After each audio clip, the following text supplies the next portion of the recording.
Hey everyone, it's Robbie. I want to thank you for watching this video, which is a recording of a live stream I did. If you'd like to catch a stream live, check out the description box below for a link to my Twitch channel. There, you'll be able to find a schedule for what and when I stream. I have a pretty regular schedule, so if you can, stop by and say hi. Thanks again, and enjoy the video. It did say Stardew Valley. Usually we did play Stardew Valley on Fridays. However, I wanted to change it up this week to play a little bit different game, and I didn't quite have a time to do a full test stream, but I did it. I did test some camera angles and things like that to make sure everything works. And I've got the game pulled up, and you can probably hear it in the background a little bit because I wanted to, wanted you guys to hear the music and get a little more excited about it. So let me pull up the game here. Let's see if let's let it load here for a second. There it is. So it's MechWarrior 5 Mercenaries. I've never beat this game. I've had it since about Christmas, so it's a relatively new game. It came out, I think, November. So this is technically in the world of BattleTech, and BattleTech has been one of my favorite kind of sci-fi series out there. I can kind of explain a little bit if you guys don't know what it is. So essentially, it's set in the future here. I can't remember exactly what year this game's set in. I know it's usually in the late 30th century or the early 31st century, somewhere around in there. I think this is the early 31st century. And so we're going to be piloting one of these mechs in front of us. So if you see this giant red thing here, that's actually what they call a king crab. That's a battle mech, and that's what we're going to be piloting today. Well, probably not that one right now, but you kind of get the idea. So it's these big battle mechs that battle each other.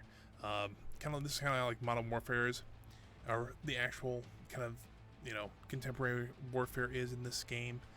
Think about those as like a big walking tank. I think that's kind of the best way to describe it. Because this part here is like the turret of the tank where all the weapons and things are. Oh, my mouse is not being captured. I just noticed that. That's not a good thing. Let me try to fix that real quick. Properties.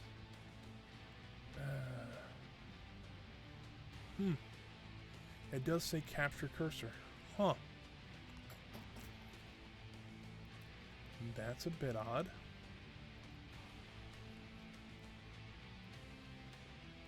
I don't know. That's really odd. Oh, there it is. So this thing right here, this big walking, hold on, there we go. I just had to click on the game. So this is kind of this top part here. Think about it like that as the turret of the tank, and then this is kind of what would be the treads. Except in this one, there is actually two walking legs. So yeah, we'll actually get into the game. We'll start a new single player game, new campaign, and we'll just kind of show you this. I didn't also move the camera. Oh, this also. Humanity began colonizing the stars. Hold on. Let me see if I can. I'll restart this. Let me see if I can turn on subtitles so you guys can actually see it too. Might have to turn off the gold tracker just for a bit, but that's okay. Let me see if I can do that real quick so you guys can kind of get the story a little more. And they do a pretty good job explaining what exactly is going on. Shoot, come on. All right, false start. We'll try this again. But yeah, you kind of see what's a kind of a typical battlefield here with different mechs and different armaments and things like that. So this game does a pretty good job of of going through all this. If you guys are ever curious about other kind of more about this universe, sarna.net, SARINA, I think it is. That is technically the BattleTech wiki, and you can pretty much find any information you want to about this universe on there. So it's pretty neat. It's a very expansive universe. So if you ever want to burn an hour reading some lore, it's a good place to go. This is a good one to go find it through. And there's so much to actually. There actually is quite a bit in here. So it's not just one little one little isolated thing. A lot of this is interconnected somehow with each other.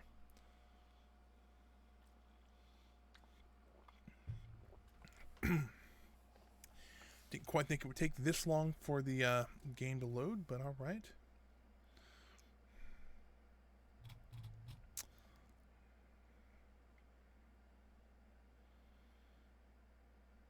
All right, hold on. So let me back out of this. I'll replay the return to title. I'll replay the intro video so you guys can watch it. I think it's at least important for you guys to kind of understand what's going on, at least a little bit. But I also want to turn on the subtitles if I can. Usually, funny enough, this game's actually pretty good about load time. So let's see here. Options, language selection. It could be just because I'm, yeah, right. I'm in, you know, streaming. It could be why. Let's see here. RTX.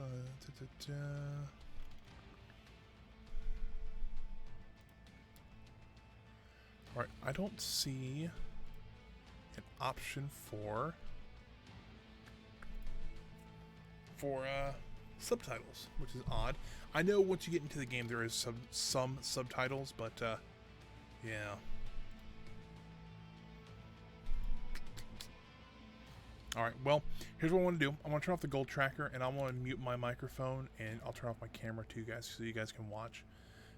So yeah, let me do that real quick, and let's see here. Turn the gold tracker off. There we go. And then I'll turn off my overlay and my camera, guys. So start a new game up here, new campaign. I'll let you watch the video here, and I will be back. In 2108,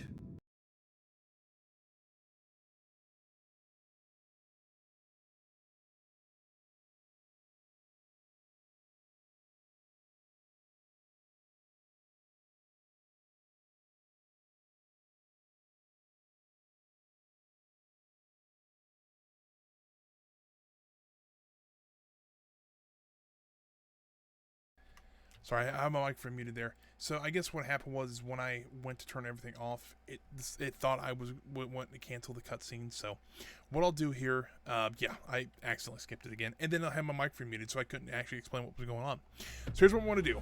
Try this one more time because I think this is, you know, good information to know. So what I'm gonna do, I will flip it back to the game here. I will turn on the, I will turn off my microphone, turn off my camera, and then you guys can watch the cutscene there. So single player, new campaign. All right, I will be back.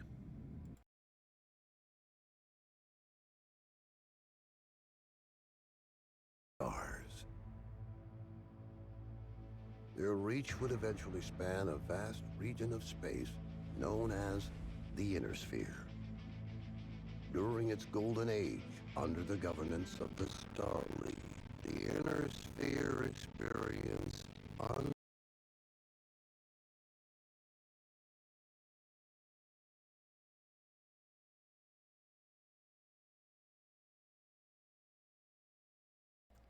All right, so I'm not sure.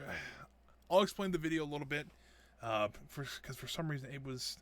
I went to go click on it, and it's like, oh, we're just gonna skip it. All right, so essentially what it's saying is that there's 5 great houses in this world that came from Terra.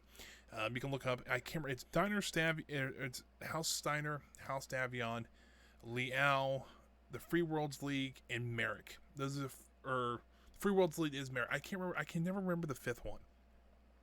But essentially, they've been at war with each other this entire time, and they kind of have an uneasy trust. Think about this. I think the best way to describe this game is Game of Thrones in space with giant robots. So kind of think of those big houses like the houses in Game of Thrones. And they're all trying to vie for power in this universe. And so the universe is, or the world is kind of split up between these great powers. And so now, like, these mercenaries, because mercenaries are kind of legal in this universe, so you're taking the role of a mercenary in this universe, actually building up a lance of mechs to be hired out by these great houses. Commander Mason, please report to the hangar for testing. The Centurion is waiting for you. So yeah, that's kind of the basis of these games. Now, what happened is these 5 great houses got together and formed what they called the Star League Defense Force. They called it the Star League. I think the Star League Defense Force is actually the military branch of this government. And it was going great for a while, and then all of a sudden it was just, for some reason they started mistrusting each other. The general of the army just took the whole entire military and left the solar system. and so it all kind of collapsed, kind of like how the Roman Empire did after, you know, it kind of just broke up and then splitting again. And so the whole these 5 great houses started vying for power again.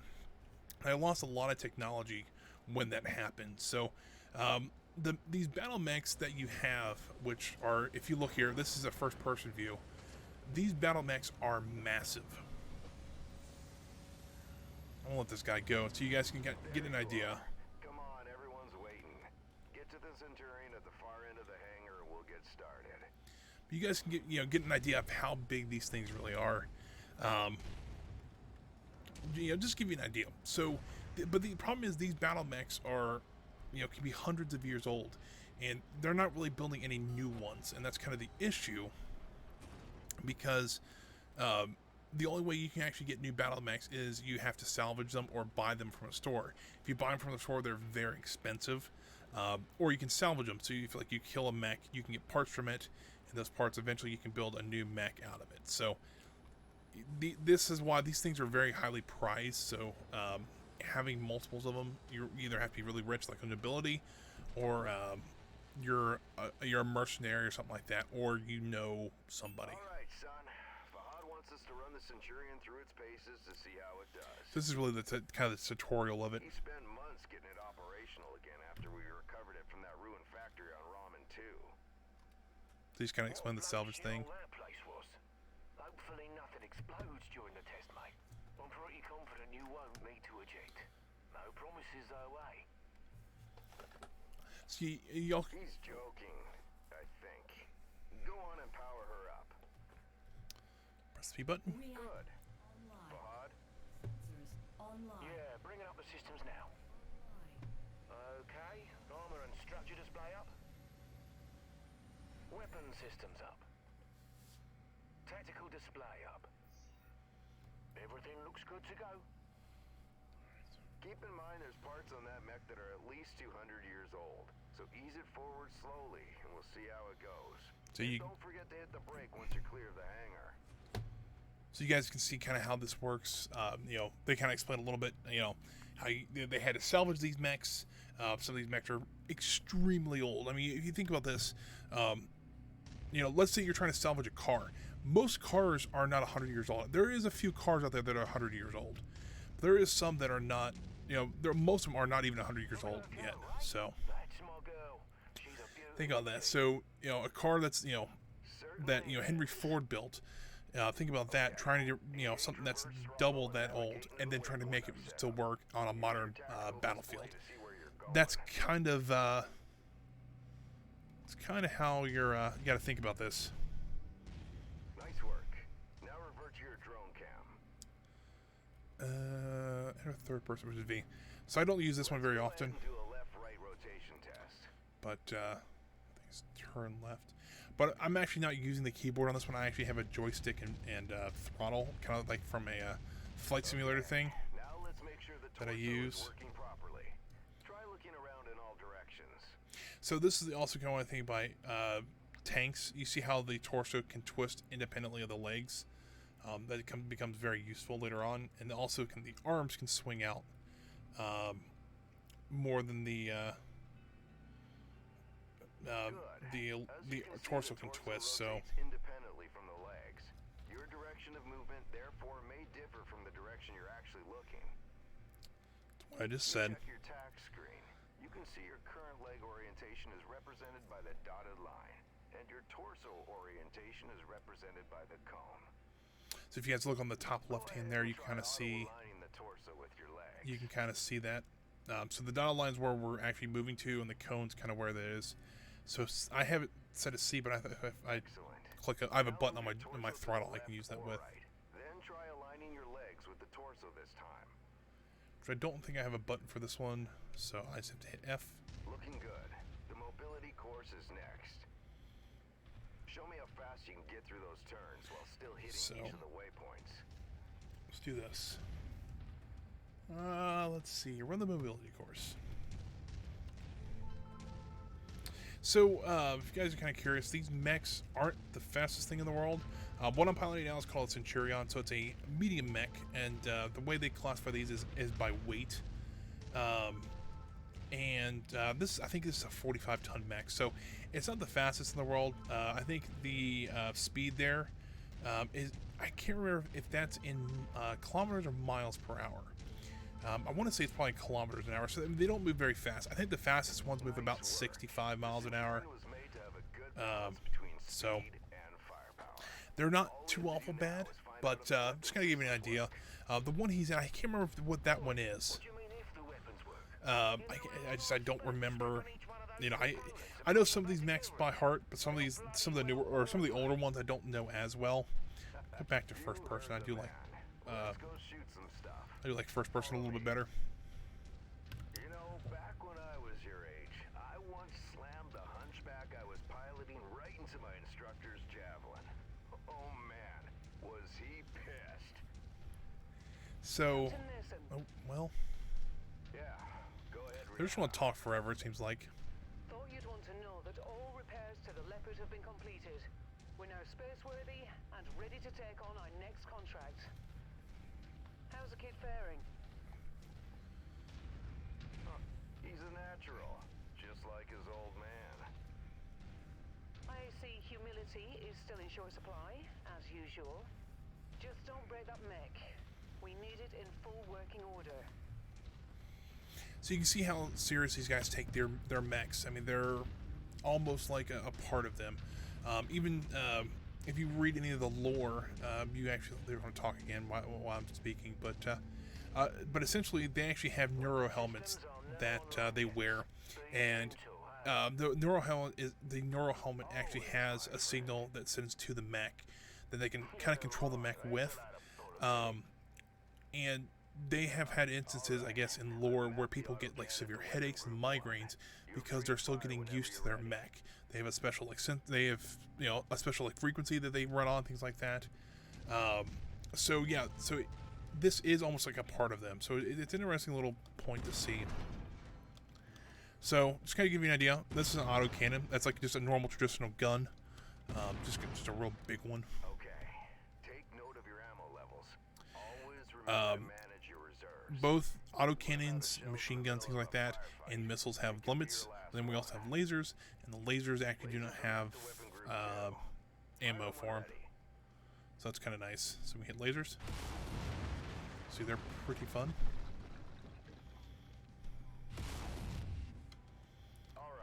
That's usually what I usually use because I don't have to worry about ammo then. Significant heat. You can see the temperature readout next to your armor and structure display. All weapons generate heat when fired.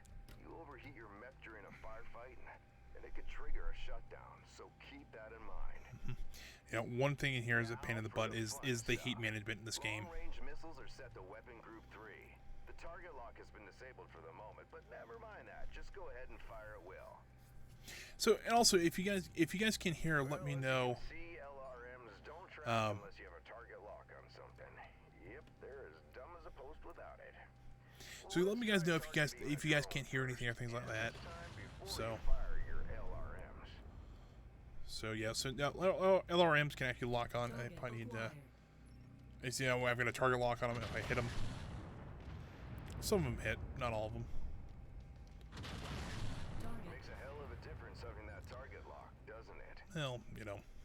Next step is to test moving and firing at the same time. Oh boy. I've set up a series of aerial targets for you. Move through the aerial combat course as quickly as you can and shoot the drones down. I'll meet up with you on the other side. So yeah, so essentially now we're just going to run an obstacle course with a bunch of targets that we have to kill. Not too bad. I believe it's behind us though. Yeah.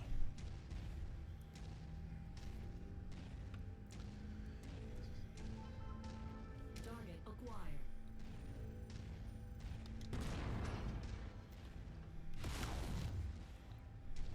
Now I am a little rusty at this game, so it might be a little iffy at best when how I do things like this, but you know, it's still a great little game. So it'll take me a little bit, maybe a couple missions for me to really get back to like full killing capacity. We can get these guys here.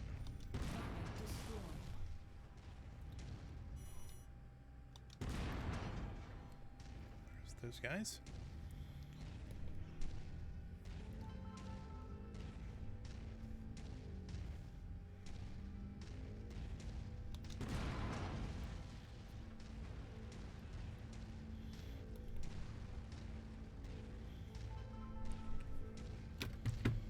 keep on walking through this canyon here. Yes, this first mission is pretty simple. I mean, it really is just a tutorial on how to, kind of how the mech works, how it moves, and they give you a little bit of lore of how these battle mechs work.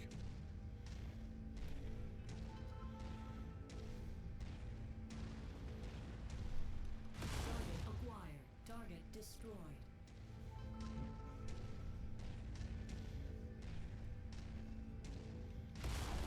Target destroyed. Well, nice shooting. Now take up a position by the barricade. Okay, I've projected 3 mechs each with differing damage profiles. You should see them in the ravine below. Target the first one on your left. You can zoom in on the target for a more accurate shot if you need to. Targeting and telemetry seem to be working. Note the center torso on that first mech. It's reading heavily damaged. Destroying the CT will destroy the mech no matter its relative condition. Go ahead and destroy the center torso. So, if you've ever played BattleTech or really don't know much about it, you kind of know what they're talking about. So if you look at the bottom left, or yeah, bottom left-hand corner here, you can kind of see my mechs divided up into a couple different spaces. So each place has different damage settings. So they have 2 arms, 2 legs, a left and right torso, and a center torso. And then they also have the same thing on the back. Not back arms though. It's just arms, legs, and then back left torso, back right torso, back center torso. If the center torso ever gets destroyed, your mech's done. If both legs are destroyed, your mech's killed. Or if your head is killed. That's the other point that does have it. It does have a head as well. That's kind of like your cockpit. So if we destroy the center torso on this mech here, See that second it mech? just blows it up. Both legs are heavily damaged. With one leg destroyed, mechs become easy targets. Both legs, it's over for them. See, I've already explained all this. I'm just saying. But yeah, so if you destroy both legs, so these are a lot lighter mechs. Nicely done. Especially those, if you knock out one leg, it's really helpful because then they're a lot easier to hit. Especially in the chaos of battle. But the fastest way to take out a mech is to eliminate the pilot. Go ahead and try shooting the cockpit. So if you can take out the cockpit, usually it also gives you the most salvage on a mech as well, because you have less to fix. For you is the last hurdle. Follow me. You're gonna go head to head with an urban mech. They're slow and poorly armored. Perfect for this particular test. Should be a piece of cake for a pilot like you. So just to give you an idea, so these urban mechs are a light mech. So a light mech's anything from between 0 and 39 tons. I think it is. Yeah, I think 40 starts at medium mechs.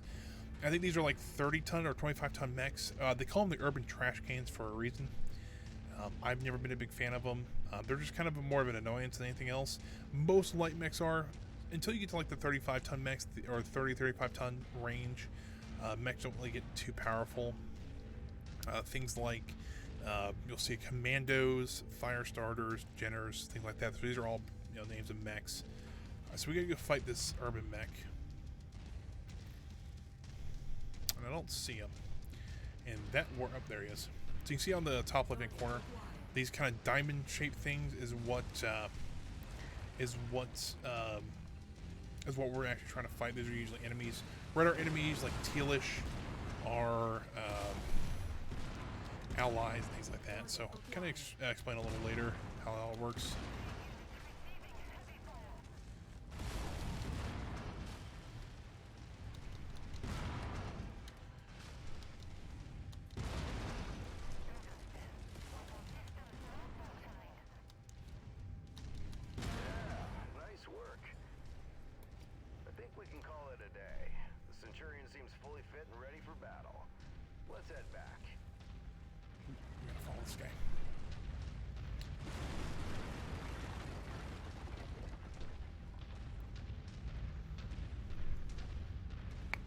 So yeah, this is a pretty just simple kind of introducing you how mechs work, things like that.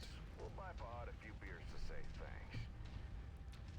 Yeah, of course we'll have to listen to him gripe about how rough we are on his battle mechs. Small price to pay, I suppose, for having one of the best mechanics in the entire inner sphere. So they mentioned the inner sphere. The inner sphere is kind of the group of planets around Earth, which is called Terra in this game. So just gonna give you an idea of what the inner sphere is. And that's where all the big houses are. My sensors are showing multiple dropships inbound on our location.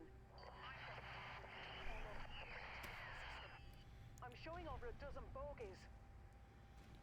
Captain, I think we're under attack. Come on, let's go. We need to get back to the base.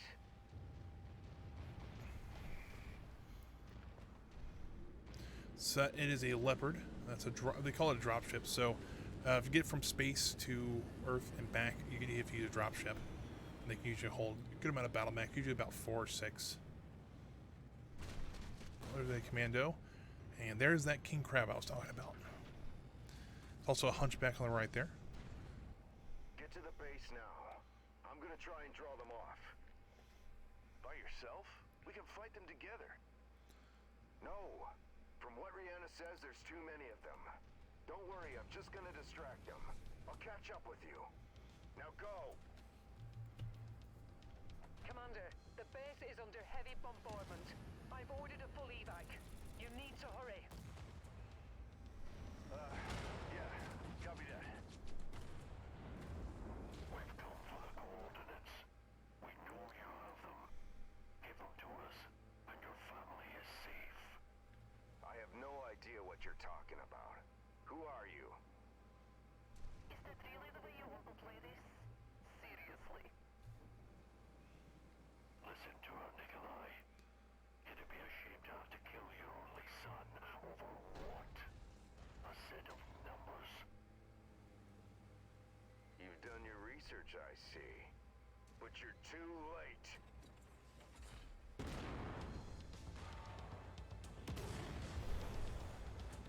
You see our mech's getting torn up pretty good. I'm by a flying thing, which I don't think that would be true, but maybe that's just me.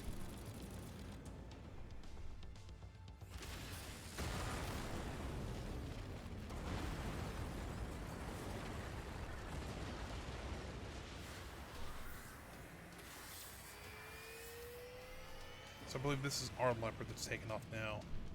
Hold on, Commander. Yeah, it is. Getting us out of here. So that's pretty cool.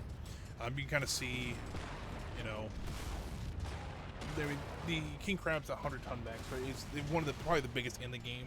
There's I think at least 3 that are 100 tons in this game. I can't remember what that one is. Our friend's piloting. I don't remember what that one's called. That's a commando. It's a pretty good little mech. And the other one's a hunchback, which hunchback can be pretty deadly, especially if they have the auto cannon on them, which I believe that one does. I'll give you a hint here. He's probably not going to survive this fight.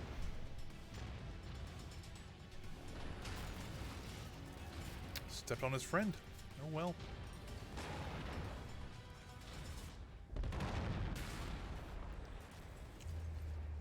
So, the autocannon is probably the most lethal weapon in this game. The autocannon 20, or the AC-20 is what a lot of people will call them, is the most devastating weapon in this game.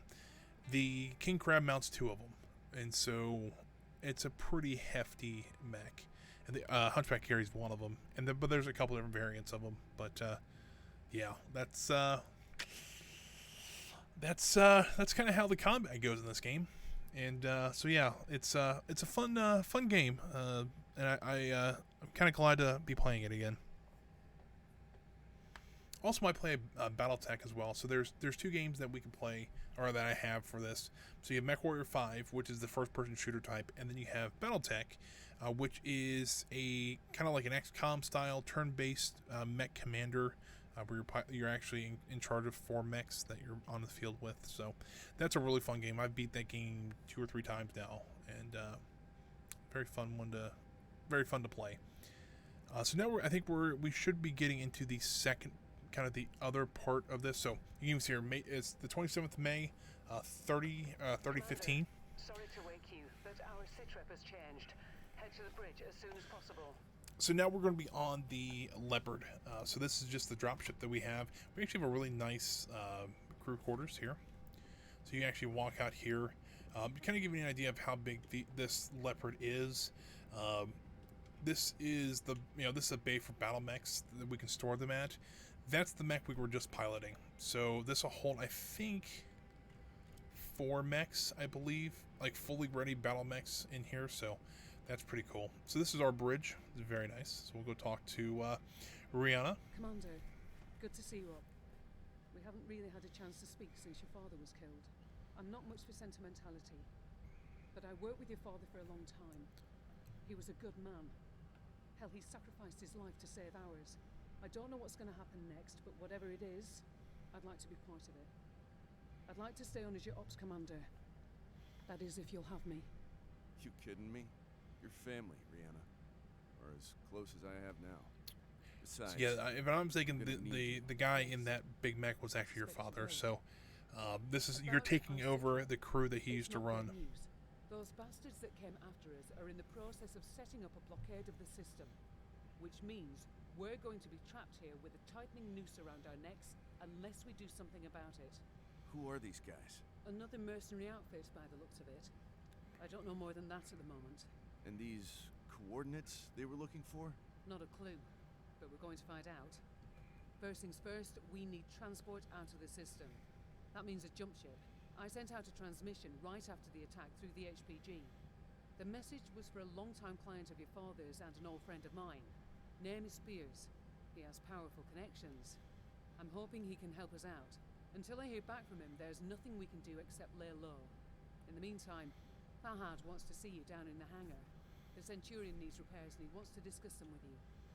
I'll let you know when I hear back from Spears. Copy that. So, if you guys are curious, also, an HPG is a hyper pulse generator. Think about that. It's let's see if I can go down this way. A hyper pulse generator is a way to send messages planet to planet. And so you go to a Comstar center, and Comstar is a whole nother subject. And they're the only ones who know how to use these generators. They're old technology that this group is the only one that actually knows what they're doing. In Comstar, I think the best way to describe them is if you mix the Catholic Church with AT&T, that's what kind of Comstar is. It's a religious organization, but also handles all communication to the galaxy. They also run the Mercenary Review Board, which is what all mercenaries have to go through to be mercenaries in the Inner Sphere. So, we'll talk to our mechanic here. Figured you want an update on the Centurion. Took a bloody beating back there, so fair warning. It's gonna be a while before she's operational again. Means you're gonna have to get comfortable with the light mech over in Bay 1 for now. She's a good girl. Won't let you down to treat her right. I'll do my best. Yeah, heard that before. Anyways, you know the drill. Access the repair terminal here. Once you're done, I'll get started on the work, okay? So this is the other thing. So you can actually customize your battle mechs. I'm going to skip all this. I'll kind of explain it here. So you actually can kind of customize your battle mechs. So these are the ones we have right now. So we only have 2. We have the Javelin and we have the Centurion. We do have to repair this mech. So you can kind of see what we need to repair. It's quite a bit. You can also see, structures and how everything is. So this one, since we're in a conflict zone, it's going to take us a little bit more money, and it'll take a little bit longer time-wise. So in total, it's going to cost us 216,865 C-bills. C-bills are the currency in this game, or Comstar bills. If you kind of get the idea that Comstar runs a lot of this. And it's going to take us 46 days. So we'll hit the start button there. So we can also take a look at our other mechs. We have a Javelin. So you kind of see here, well, I'll look at, kind of show you what we got here. So it has 4 medium lasers, and that's it. It's a very light mech. So this is kind of what we're going to be starting with. They're not too awful bad, if I remember correctly. You kind of can see here. That's what we were at. So I mean, this is ground level. You kind of can look up and see how big these things are. And then we can walk over here. And that I mean, when I say light mech, they're still light, but they're still massive machines. So, they're still fun. I kind of prefer something in the heavy range. So that's just me, though. So who we got here? I've received a transmission from Spears in response to my request for help. Take a listen. Rihanna, I received your message.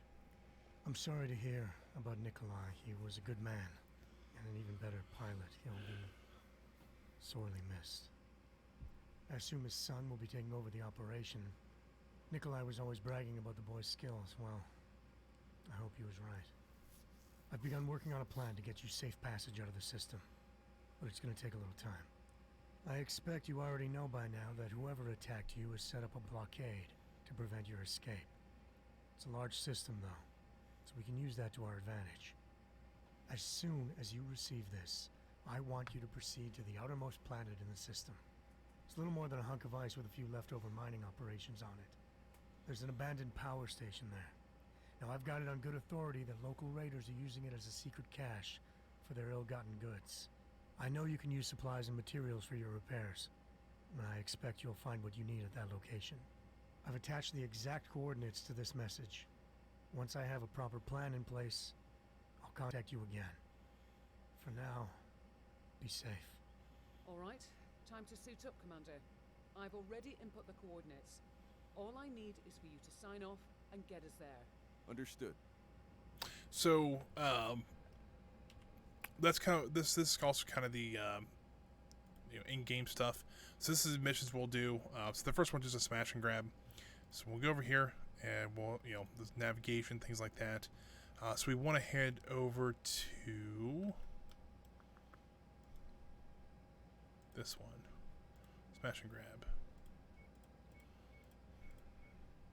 So this will kind of explain what we need to do for this mission.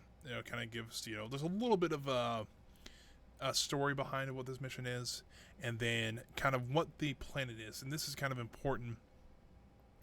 If what the biome is, it depends how much heat you're gonna need to kind of worry about.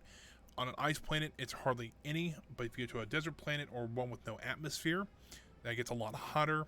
How big the map is, kind of what we're doing with who is going to be on the map, kind of what the mission type is. This can be just a normal contract, because in this game, it's not a straightforward like campaign. You're not just doing campaign missions. You might do one campaign mission, and then go off and do maybe 5 or 6 just contracts out there.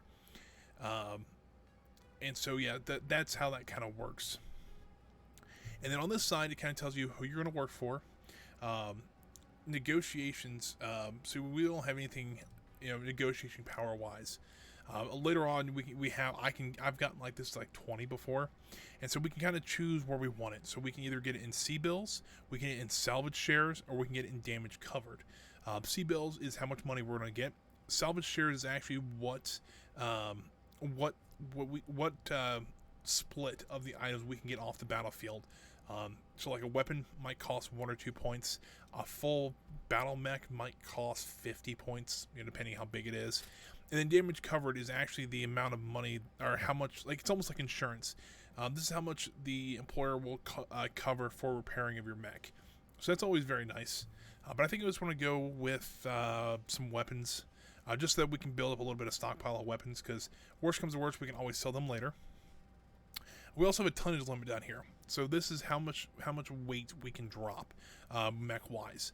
And so this one we're limited to 30 tons. Later on, this will go up. But we also got to remember these mechs can weigh hundreds of tons, and we can have up to 4 on the battlefield at once. So eventually this will become hopefully up to about 400 tons of weapons we can bring to the battlefield. So kind of give you an idea. So right here, the game's already loading while we're actually doing this. Right here we just have us and our mech here. Later on we can have 3 more pilots and 3 more mechs, but we don't have those quite yet. If you guys were curious at all as well, they're talking about a drop ship, and these drops are not. Well, they're talking about jump ships. To get in between systems, so in between planets, you have to have some sort of drop ship, or not, sorry, you have to have a drop ship, but you have to have a jump ship. And what happens is your drop ship will attach to one of these jump ships, and then through a process, they have a special engine on them that actually stretches the ship, so it actually stretches like a rubber band. And so think about this. So they stretch it at one end to about, I don't know how far, and then they let go at one end, so it kind of snaps like a rubber band and then shoots the ships forward into the next section. Some of these can take a couple hours to do, or the jumps. The jumps itself only take about 2 or 3 minutes, depending on how much weight is on the crafts.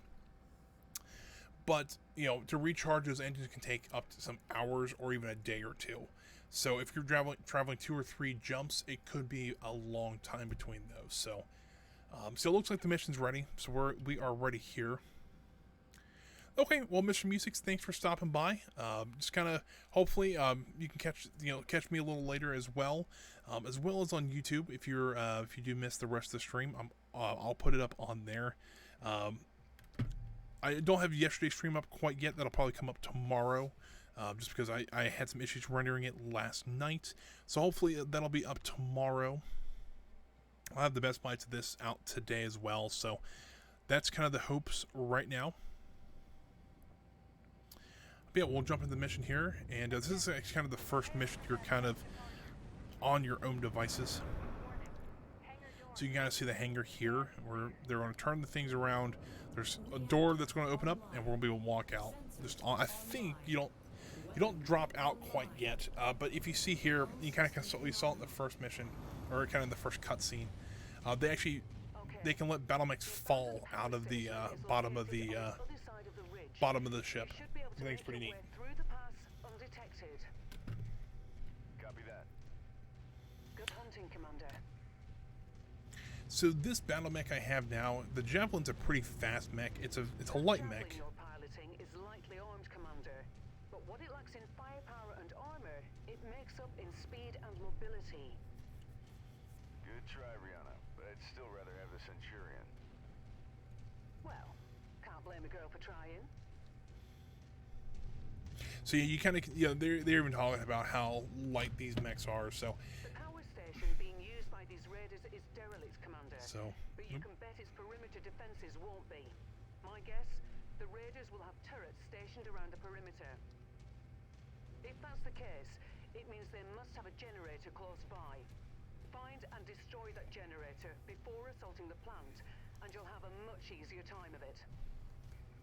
Got it. Thanks. Heads up, Commander. I'm detecting enemy units up ahead. Could be a raider patrol. Copy. Target destroyed. So, I mean, these are just light tanks. Nothing too crazy with this stuff, but also you can step on them and destroy them that way, especially with vehicles. Light vehicles like this can really be easily taken out by just stepping on them. And it's still a fun thing to do too. And they usually do more damage if you step on them, so I am missing everything here. Go.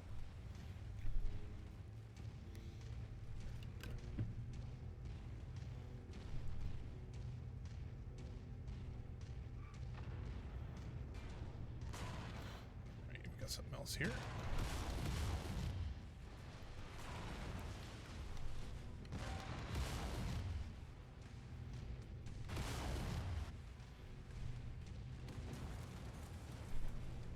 Because even with these light mechs, I mean, yes, they're only, 30 tons. But that's 30 tons of mass stepping down on one, on one small area.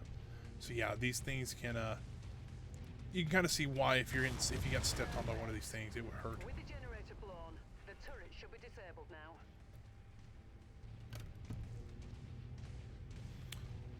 Let's get the helicopters. Oh, shoot. Target acquired. Those ones are right over me, that's the problem. So, while these things are very versatile on how, behind me.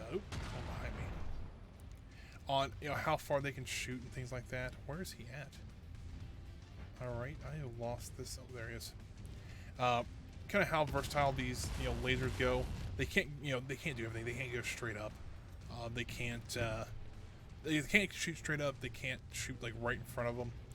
Because I mean, there is some. If you look here, there is a little bit of a dead zone almost around the mech, but that's why you got to keep moving. That's kind of the best way to do so.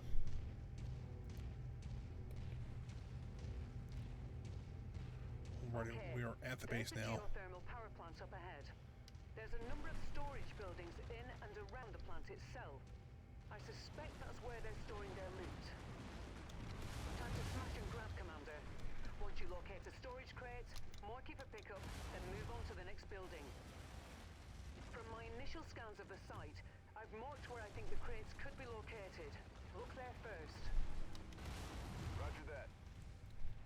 So these are the crates we're going to smash open. We can either do it one or two ways. We can either literally just smash through, we can just hit them with lasers, or we can hold E to collect salvage. Oop, hold on.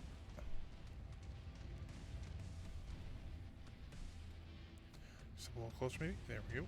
Oh, well. These throttles are not like the most, or not the best in the world. Oh, crap, hold on.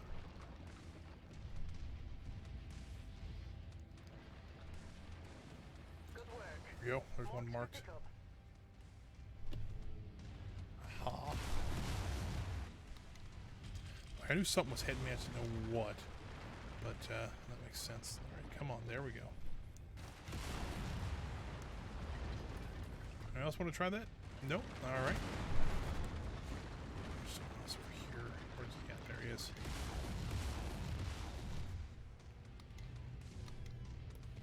And yes, if you did notice, these are hovercraft, so that's a big thing in this universe.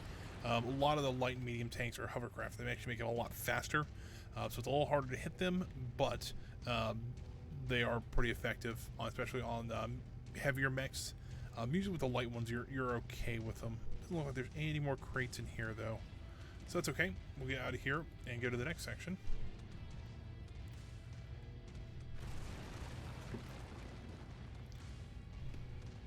Go over here just a little bit. Now, these things can pretty much walk anywhere within reason. There is some places that you still gotta maneuver around a little bit. Let's go this way.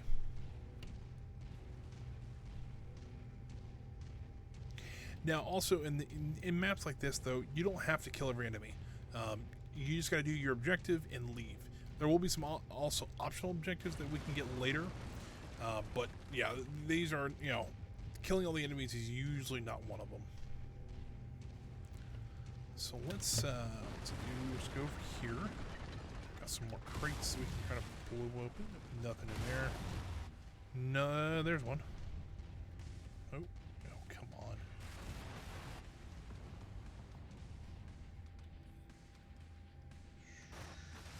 Okay, got it. Keep looking. I'll take care of this guy really quick. Well, maybe if I can actually hit him. Go.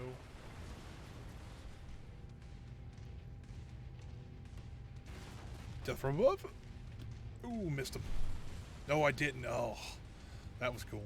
So, if you ever want, there's a YouTube series. I think it was also here on Twitch called a series called Death from Above. That's a BattleTech tabletop. That's kind of how BattleTech really started. Was as a kind of like a Dungeons and Dragons tabletop simulator, but it was all like this. And so I've already marked that one. Let's see. I'm trying to find another one here.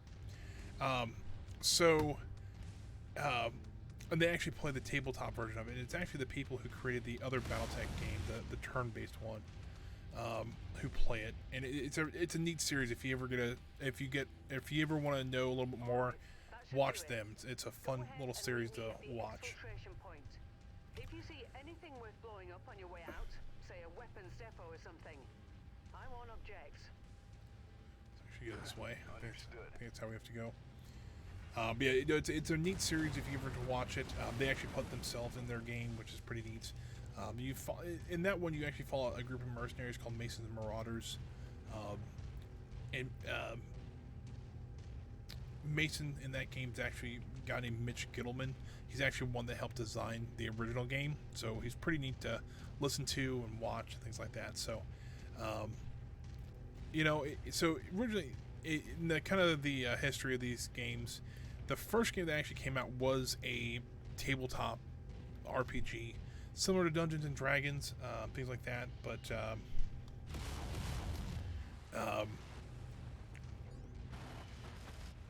and then they kind of evolved into. I think the first one was like MechWarrior 1. That was kind of like, I would think like a Doom type game. It's kind of this graphic style.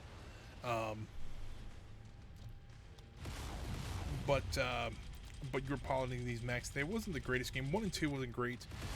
But when MechWarrior 3 came out, it's kind of what the game changed. That was kind of the first like real 3D type game that you can actually play. And that's the first one I ever played. That's the one that I kind of learned about BattleTech on with MechWarrior 3. And I've played 3, 4, and 5 now, and I've beat 3 and 4. So, yeah, that's... So if you're kind of curious, there's quite a few games like this, but if you really want to get into this, remember, this one's not a bad one to start with. or number 3. Number 3 is a pretty good one.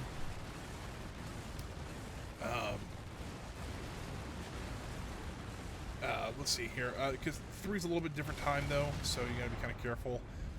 Timelines aren't like, they don't follow, all of them don't follow a certain timeline. It's usually like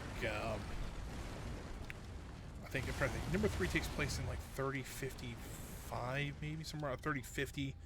This takes place in the early 31st century, things like that. So you just gotta make sure you get your timeline, stuff like that. So. That should teach them a lesson. Now get to the exfil point, and I'll pick you up. So yeah, fun stuff still. But yeah, if you want to pick up this game, the only thing is it's on the Epic Game Store. I'm not a huge fan of that. I'd rather have it on Steam. But if this is the only place I can get it and play it, then I'd be okay. I'm still okay with it. I really wanted to play this game. But yeah, we'll take care of these last couple of guys. I know we don't have to, but they are on our way out, so.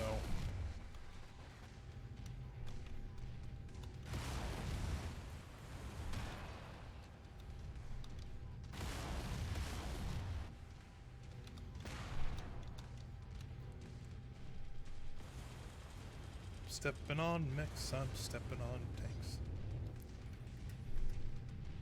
So yeah, so they'll just pick us up here, and then we'll be done with this mission. Only lost 1 laser. That's about normal for me. Usually I lose some sort of weapon and all that, but yeah.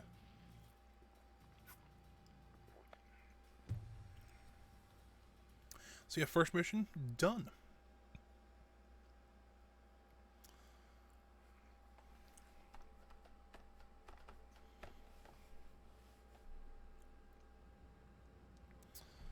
So you see here, actually, for a pretty heavy, ooh, got a little bit of a lag here for some reason. I think just the game loading. Okay. I think when the game's loading, it might have a little bit of issue. So if you see me freeze just for a second, that's probably why. So yeah, so here's kind of the after action report. So we've claimed, we want 4 things. So we can kind of choose what we want. Mostly just weapons here. But I'll take the medium laser there. I'll take the AC-5, so it's another auto cannon. But it's a BF version, so it's a burst fire. It's kind of like a machine gun. I'll take these 2 medium lasers. So I'll take 3 medium lasers and that burst fire auto cannon 5. So here, we can see here, I actually leveled up in something. What this is. That's overheating chances, that's defense, and then these are the 3 weapon systems, so missiles, lasers, and ballistic weapons, and this must be evasion. That's the only thing I can think of. So yeah, we can kind of see here, total kills, air units, turrets, vehicles, things like that. So, yep, and so this is kind of just, this is actually the quest I was doing, so I got an extra $50,000 out of this one. So we need to go over here. Oh, we gotta speak to him first. Hey, boss man, that was quite the haul you brought back. Gonna make the repairs a bit easier now. But don't go getting stars in your eyes or nothing. I'm overworked as it is, and this ship needs a lot of loving, eh? So your Centurion is still gonna take plenty of time to fix. But yeah, like I said, nice job out there. Your old man will be proud. Now if there's nothing else, gonna get back at it, alright? Lot of work to do. Story of my life. So yeah, essentially I think it's kind of a stereotype that every mech, let's see here. Actually cancel, edit loadout. I think since I lost the laser, I have to go in here and fix it. Is there a repair all button? I know there's usually, I think you do that. Okay, I do that. But pretty much in lore, I think every mech pilot, or every mech mechanic complains. That's usually how that works. So this is actually kind of a loadout screen. This is actually where we can actually go in and edit our battle mech as we see fit. For me, I would take the jump jets off. Jump jets are actually allow your mech to jump. I've never been a huge fan of them. I just prefer to have more armor on them. And then we can go in here. So on here, let me take the laser back off. Kind of see here. So here is, it says a medium energy slot. So those are what they call hard points. Hard points are places where you can put weapons, things like that. Certain mechs only have certain hard points, and different and certain variants of mechs only have special hard points. That's why there's different variants of things. So you have to kind of customize your mech within the structure of the mech here. So this is where it gets a little bit harder, just to try to figure out the perfect balance of weapons and the right loadouts and things like that. So gotta be kind of careful. I'm gonna max the armor out, and that gets us up to 26.93 tons. What I'll do is I'll put an extra heat sink in here. Heat sinks don't have to have any special slot. They can go anywhere. Now, let me see here. We've maxed the armor out, so I'll have the most like defense. But I thought there was a way we could actually upgrade the engine on this thing. Maybe I'm just thinking of that. Thinking that and not because that was another thing in that was things in other games where you actually could upgrade the engine and make these things a little even faster. I don't see it on here though, because I'm short on tonnage, and that's what kind of stinks. I'll just throw another heatsink on, so we'll be over. No, we're still underweight. However, we'll just run with a little bit lighter mech. That's all. Close that. We're probably just gonna speak to Rihanna, so we do. So let's run over here. So our mech tech will start working on that. That's what you call mech mechanics. You call them mech techs. Run up here. See what Rihanna has for us. Good work with those raiders, Commander. While you were planetside, I got word from Spears about the plan he's put in place for us. Take a listen. Rihanna, Commander, good news. I think I can get you safely past the blockade with the aid of a local mining company. To make everything work, I'm gonna have to find you guys a recycled mercenary identification number. A new identity, essentially. Nyx Cavaliers, for all intents and purposes, no longer exists. I'll match that number to a new name of your choosing once the time comes. So, think about what you want to call yourselves. While I arrange that, you're gonna have to do a little work for the mining company in exchange for their cooperation. If things go well, they've agreed to hire you to transport some precious cargo out of the system aboard an inbound jump ship. Using the new mercenary ID and with a legitimate contract in hand, you should have no problem slipping through the blockade. I've attached the particulars to this message. I'll be in touch once you've completed the mission. Good luck. I already reviewed the information Spears sent. The mission is a straight-up protect and defend op. Seems these raiders have been harassing the mining company, among others. Stealing from them, extorting them, killing innocent civilians when their demands weren't met. I've uploaded the pertinent details into the mission briefing, so I won't repeat them here. You're good to launch anytime, Commander. Roger that. I'll see you on the other side. So yeah, mercenaries in this game can be either good or bad. I mean, so can you. I mean, you can just go through and just kill everything, or if you really want to be a little more cautious how you do things, things like that. So, all right. So I think with this, I think we just want to go back with weapons, just to make sure that we have weapons. But here's the other thing, though. If you look here, hold on. We have 36 days until, or 32 days until our javelins refit, and 36 days until the Centurion's done. I kind of want to wait until we get the Centurion back. So we just have to hit twice, or it's going to skip to the next time. So we've lost a couple of days. Here's the thing, though. It takes money to run a mercenary crew, like it would run any business. If you look, I'm actually covering it right now, but we actually top here, we actually have our money here. Let me actually turn the camera off so you guys can see it real quick. Oop, that's game capture. That's what I wanted to turn off, my capture. So if you see here on the top left-hand corner, we do have 1.8 million C-bills. And if you see here, it says due in 54 days, $51,000. Every so often, I think it's every 2 months or every month, we have more money due to help pay our crew, pay for maintenance on the battle mechs, things like that. I think, if I'm not mistaken, if we hit that and we don't have the money, the game's over.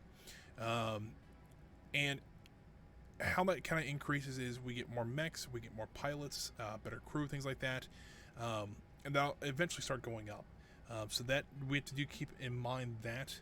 But we do have, we now have 2 mechs, or we have our 2 mechs now, so it might cost us a little more later on, but I think we're okay for now. So if you look here, it's still only a 30-ton limit, so we really can't take the Centurion out. If you look here, our Centurion is 50 tons, so we can only take this one out. I know it's actually 29.93 tons, but that's normal, I guess. So if you hear, we can hit ready. The game's still loading, unfortunately, but you're actually kind of neat. So you actually can select your pilots and your mechs while this is loading. I think it's a great idea. But we'll sit here just for a second and let it load. If I'm not mistaken, though, and I could be wrong about this, I think you can. I know you can play this multiplayer. I think you can actually do a co-op campaign too. So essentially, what it is it would be you and a friend, and each one of you, once you get a full lance going, would have one mech under your control. So, like let's say I had one, or I was playing one, and I have one mech under my command. I have a friend. He has another AI mech under their command. So it'd be 4 mechs total, and that'd be considered your lance. A lance is 4 mechs. And I don't remember how the rest of it goes. It's like 4 mechs are in 1 lance, 3 lances are in a company, and there's 4 companies in a battalion or something like that. So it's something weird. It's a little bit different for every military. So see how this goes, though. So this is a defend the base, essentially. So there's different kind of missions in the game. There's like 5 or 6 different ones. But they're all a little bit different since all the maps are going to be different. This one we just have to defend the mining base. So not too awful bad. Okay, Commander. We know very little about these raiders' overall strength or sheer numbers. So keep a sharp lookout for enemy units on your approach to that settlement. Copy that. So usually we'll have like a primary objective, which is like right below that mini map. It says this is just defend the mining settlement. If we can keep it above a certain percentage, we might get more payment. If we kill all the enemies, we might get more payment, things like that. So just got to keep an eye out for those. The destroy the depot last time was just an optional objective, which I went and did anyways. I don't know if we got anything for that though. There's the settlement up ahead, Commander. Looks like the raiders have already begun their attack. Get in there and protect those civilians. On my way. Please help us. The raiders are attacking our settlement. There are women and children here. Rihanna, something's interfering with my sensors. I think the raiders have set up some sort of jamming device nearby. I'll see if I can locate it. Yeah, don't worry guys, that shaking is actually part of the game. I thought for a second something was going wrong with the stream or something like that, but no, that is actually part of the game. It's usually it's some sort of it's a jamming device, and they said that, but it's like electronic warfare. It's very it's a common thing in game or in this game that you can, if you jam the sensors of your enemies, then they have a hard time hitting you. Then I'm slipping through the base that I'm supposed to be defending. That's just saying. And that does happen where you actually cause more damage than you help defend from. Happens. So that's something else you got to be careful with, because walking around here, you got to be careful. You make sure you're not stepping on a building or something like that you're supposed to be defending, or you accidentally shoot a building you're supposed to be defending. That also can happen.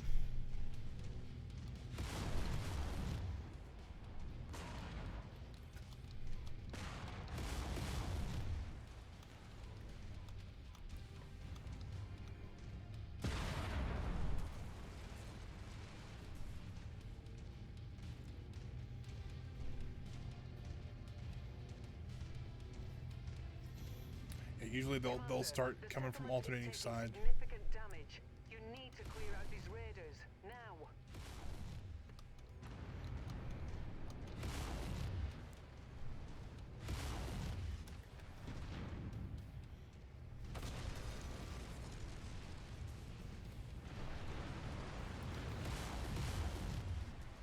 Let's see here. Come on. All right. Well, back up a little bit. So you can see here those X's below those. Unfortunately, it appears the raiders aren't done causing trouble just yet. They're headed for the company's main processing facility on the other side of the mountain. You need to get there and thwart that attack, Commander. I'm missing an arm already. That's not good. But if you see kind of on my crosshairs, there's a diamond, and then there is a crap. I don't think I can go this way. I think I have to go this way. There's a diamond, and then there's like those 4 like lines going through the diamond. So the 4 lines actually represent where my guns are actually at currently. So if you look here, kind of how the diamond moves a little bit ahead of. If it gets to the point like down here where the diamond actually, the lines stop, that means my arms or whatever cannot move that far. So that is a thing you got to worry about. My sensors are getting worse. The jamming device the raiders set up is at the top of this pass, Commander. You're going to have to manage as best you can until you're able to take it out. Yeah, this gets really annoying. The first thing I want to do is I'm going to try to take that jamming device out as fast as I can.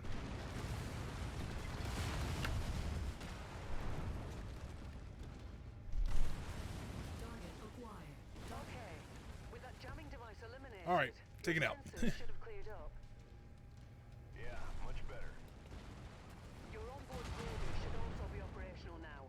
You'll be able to detect enemies at a significant distance. Just in time, too. That mining facility is getting hit hard, Commander.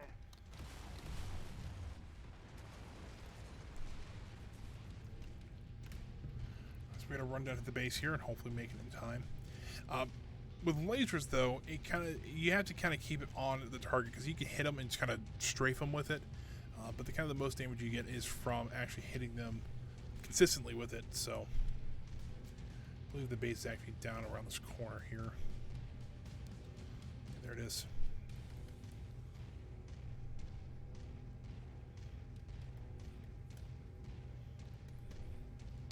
I don't know if I can hit any of these guys from here. I don't think I can. These things only have a range of 270 meters, so oh boy, that's a lot of them. Let's go ahead and try to take them out. Destroy those raider units. Roger that. You made it. We need your help. The raiders are trying to destroy our facility. It's all we have.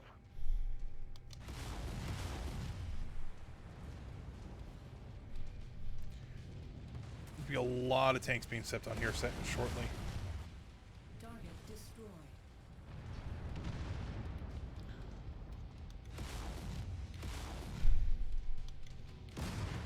I missed. Last miss you'll ever have. You also gotta be kind of careful too, because they'll start shooting you.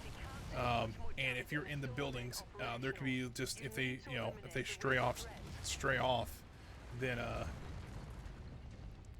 that can be kind of an issue too, because then they're hitting buildings that you're trying to defend. So that's something else you got to worry about. It's a big game of worries here. Alrighty. Maybe we can sneak up through here, maybe. Maybe not. I mean, sneak might be the right word, but that's not really what we need right now. We need to get over here and start killing some of these tanks.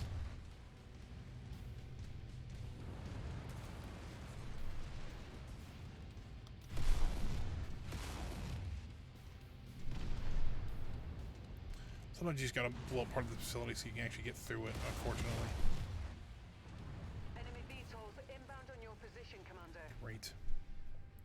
Don't know where they're coming from, though.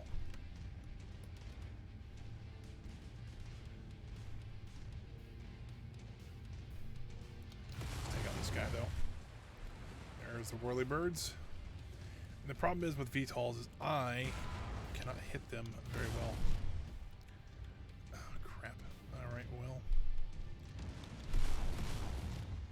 you can't run into them, which is unfortunate.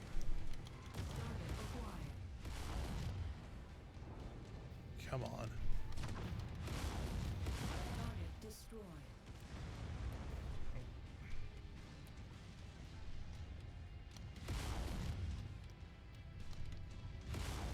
Target destroyed. Usually these lighter ones are not too hard to take out. I mean, Target fair enough. destroyed. Oop. So what I'm gonna do.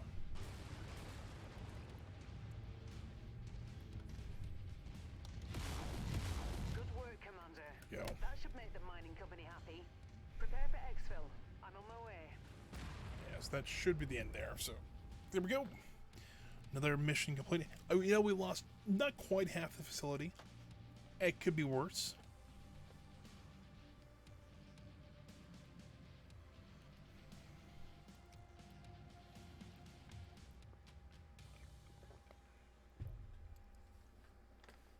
Now you kind of see how I like. I mean, I'm not a huge first-person shooter guy.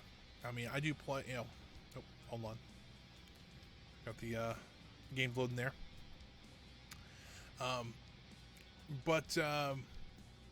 Yeah, it's like I'm not a huge first-person shooter guy, but this is the kind of games that I would play. Yeah, I do play Call of Duty and stuff like that still. I mean, I'm not a huge. I won't go out of my way to like buy one, but this is the game that I would go out of my way to actually buy. So let's get the AC-10, the AC-5, and then we'll get 2 medium lasers. Oh, hold on. Something costs 2. We'll get the... You know what? Let's actually not get... We got 1 medium laser. And the reason I'm buying like the AC-10 stuff like that, it's a it's a thing that you need quite a bit of.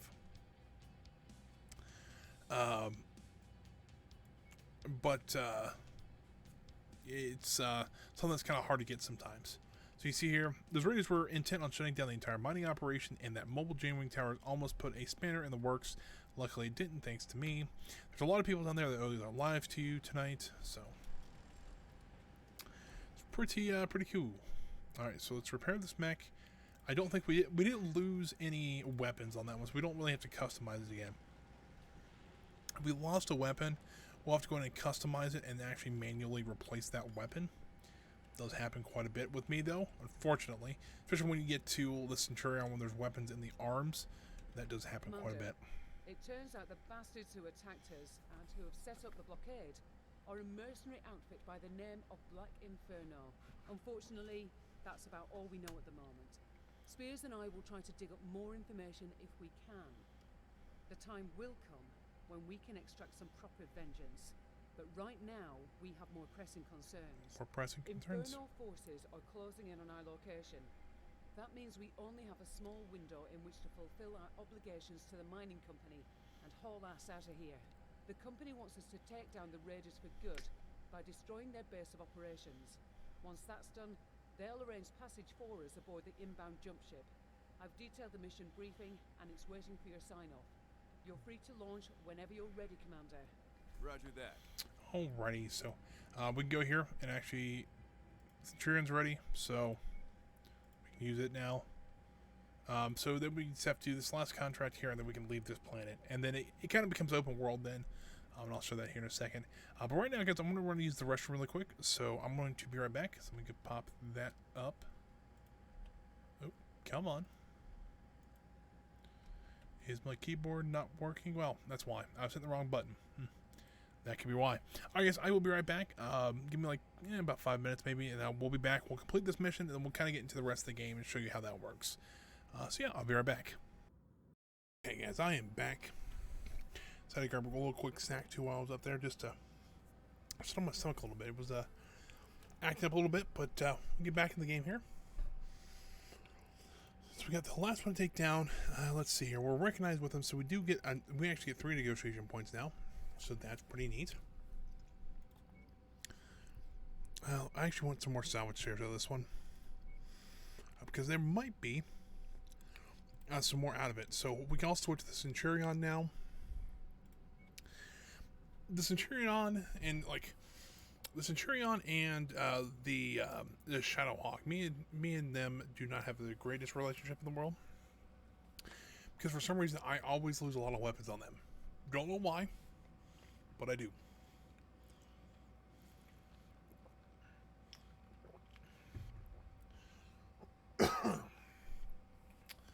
Alright. So waiting on the game to load here.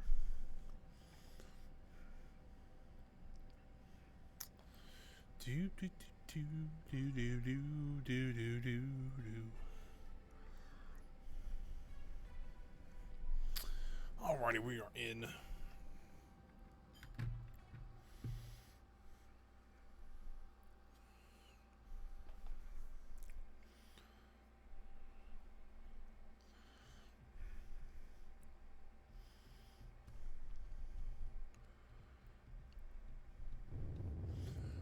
So we're finally in the big 50-ton mech again. And this is the one I usually use.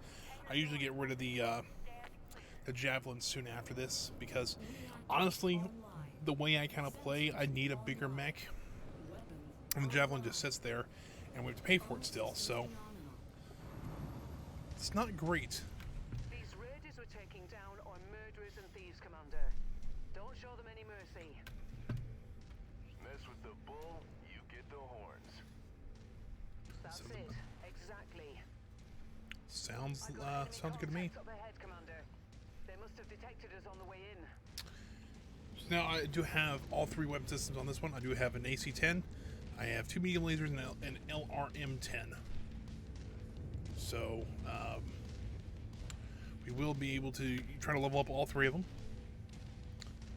Trying to get over here. So really, this playthrough, I don't, my kind of goals for this playthrough is I just kind of want to, beat the game. I really don't have any, anything else. Kind of want to see how the game is, essentially. Oh, we got some more. We got actually some peeps over here. Ooh, it's got a PPC on it. You guys don't know if you guys never heard of PPC, because it's a new one. Not really a new one, but it's we haven't seen the one yet in this playthrough. It is a particle projection cannon. Very powerful. Does heat up quite a bit. Essentially, it's just a huge ball of, I think it's protons they shoot out.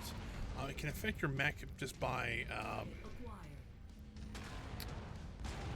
well, it can affect your mech because it can mess up with your sensors up, but it also can do other, it does quite a bit of damages to armor and things like that too. So it's kind of a pain in the butt. Something else is attacking me. It's a helicopter. That's why I'm like, why can't I see anything here?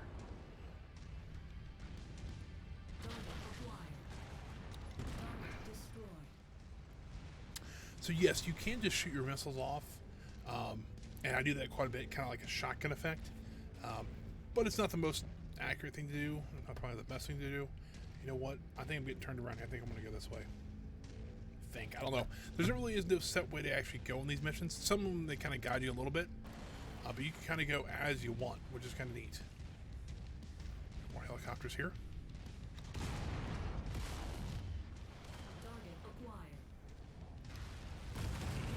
Ooh, got it.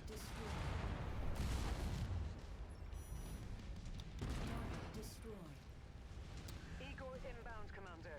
Keep an eye out above you. There's the raider base. Eliminate all enemies and raise it to the ground, Commander. Copy that.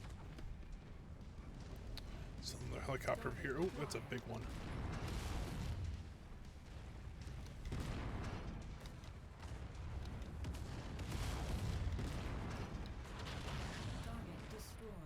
Got that one. Crap. Well. Oh, it's a manticore. That's why. I'm like, why are they hitting me so hard? Manticore. So manticores are pretty heavy tanks. Just like how mechs can be divided up into weight classes, so can vehicles. And there is some assault vehicles. They're kind of rare though. These are their heavy vehicles. I didn't think I wanted to go this way and around, just because I don't think I have any real access via land over this way.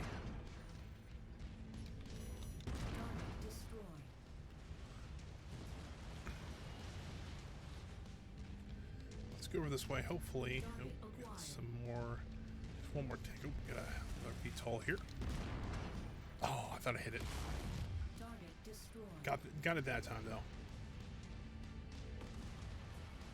There was a tank over here.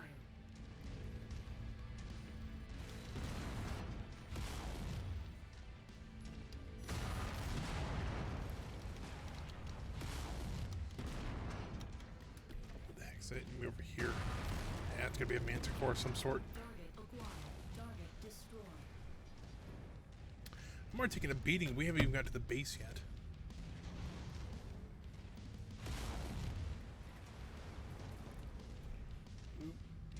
Where's he at?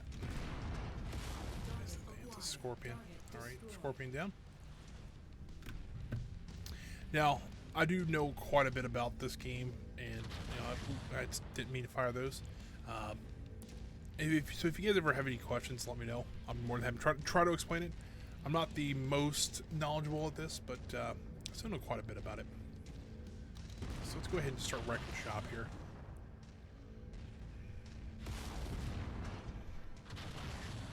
With buildings, you can kind of just fire at them.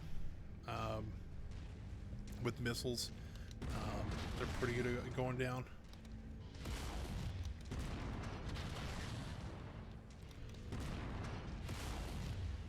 There is something behind me, but I'll keep walking.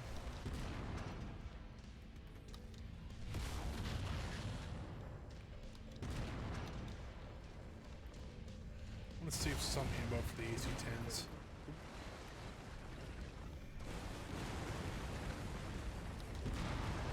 Ooh, that looks explosive.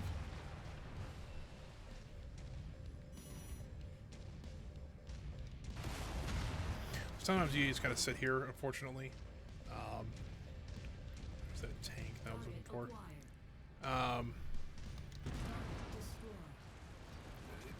Honestly, sometimes the heat management is kind of a big thing in this game. Even on this ice planet, we're overheating.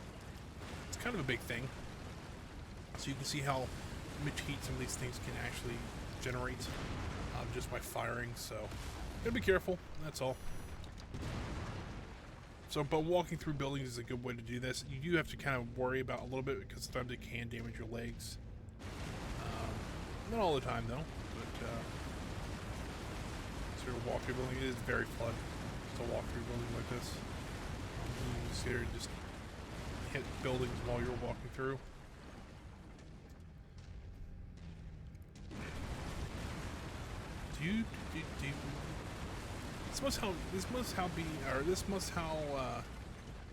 This must be like how Godzilla feels when he walks through a town.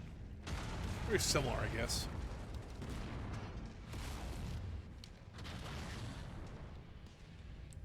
So we're gonna wreck a few more buildings here. That should be plenty. Let's just try to do that. Yeah, there we go. Now get to the extraction zone. Roger that. And we'll probably have to fight our way out of here too, but that's okay.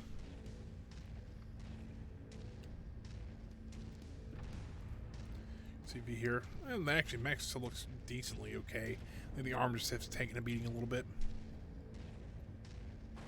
You can see here, even if we're not firing anything. Oh my, well, I didn't mean to fire those, but even if we're not firing anything, these things still produce heat. Just from the reactor, the fusion reactor. These things are actually powered by fusion reactors. So each one of these things are like a small, nuclear power plant. So, yeah, you can kind of see that could be an issue in battle. They're not huge. They're not huge reactors. I mean, they still have enough energy to move these battle mechs. I mean, they're all electrical technically, but let's get this one a little closer here. They're all electrical, but they have to have some source of power. So I think what I was going to say there.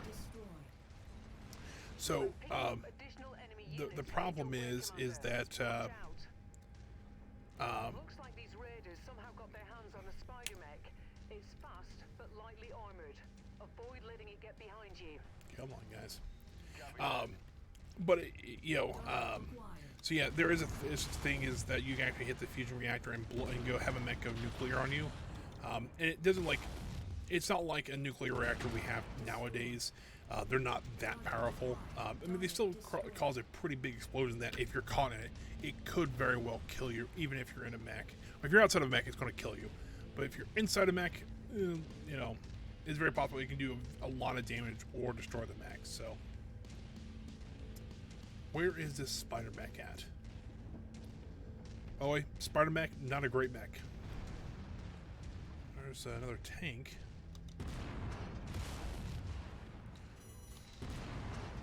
I don't see that mech anywhere.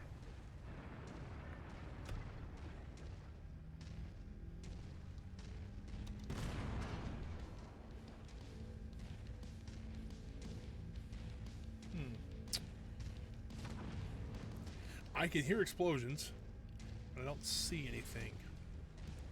Ah, there we go. There they are. Target So there's acquired. the spider mech. Knocked off one arm already.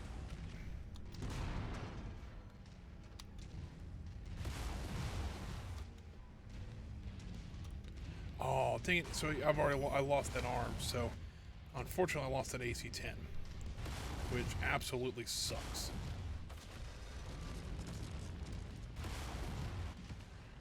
I don't think I'm going to die, but it's still going to be a pain in the butt to take this guy down.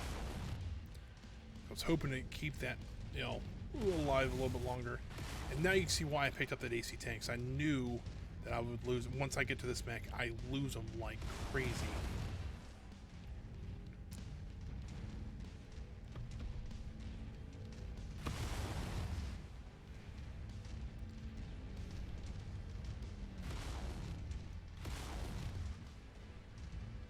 Now you see why I'm not the best at this game, but you know, there is worse things to be worse, or there is things I am worse at. So that is always the thing. Come on, he's hurting. I can tell he's hurting, but I just can't quite get to him. A couple more good shots. With the AC-10, he'd probably already be dead, and that's what kind of sucks. See parts exploding. He's on fire. Target acquired. Problem is, I am also on. I think on fire. Let's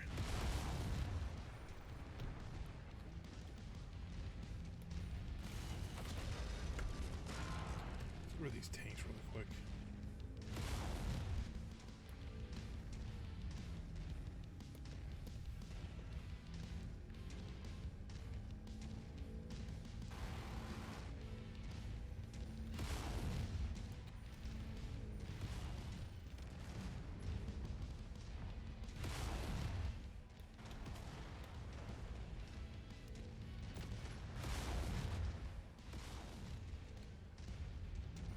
He's lost one of his lasers already. Ammo explosion detected. Well, that didn't go well. So you can actually have your ammo explode in this one, which is not good. Especially if come on. All right, so I'm down to 2 medium lasers now.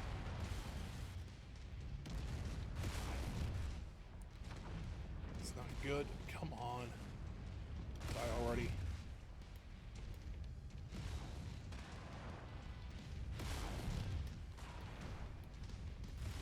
Why is my torso was not centering for some reason?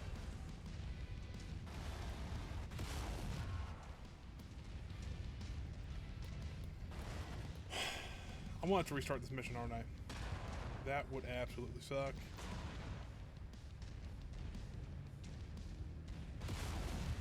Nicely done, Thank Commander. God. Get to the extraction point, and I'll pick you up.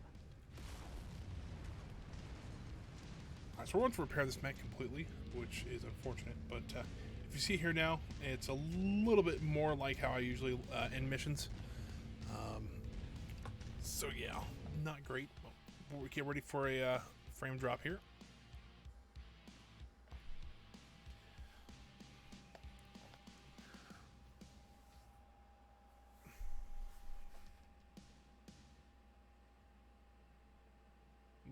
Come on.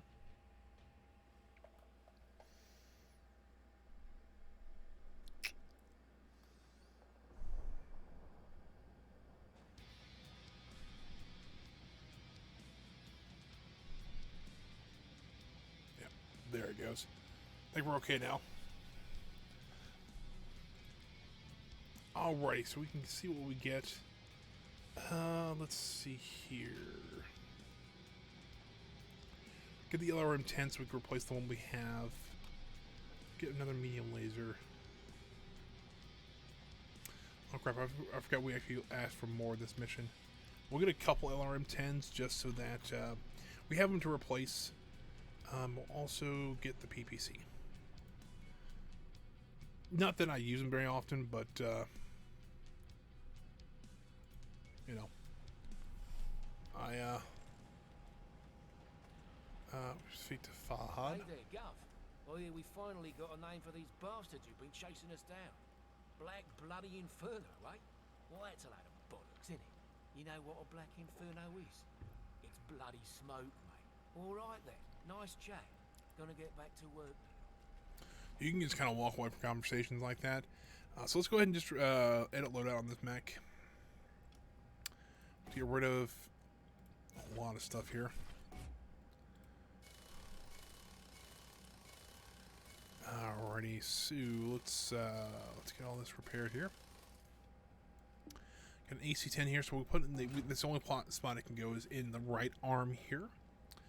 Do we not have any ammo? That would be an issue. Oh, we do. Alright, we have 2. We're missing one more thing here. How much this gives me? Hold on. We're out of LRM ammo, but how much AC-10 ammo? Give me 40 rounds. That gives me 80 rounds there. I'm trying to think here. I want to give some more armor on this right side here. Also give a little bit more to the legs.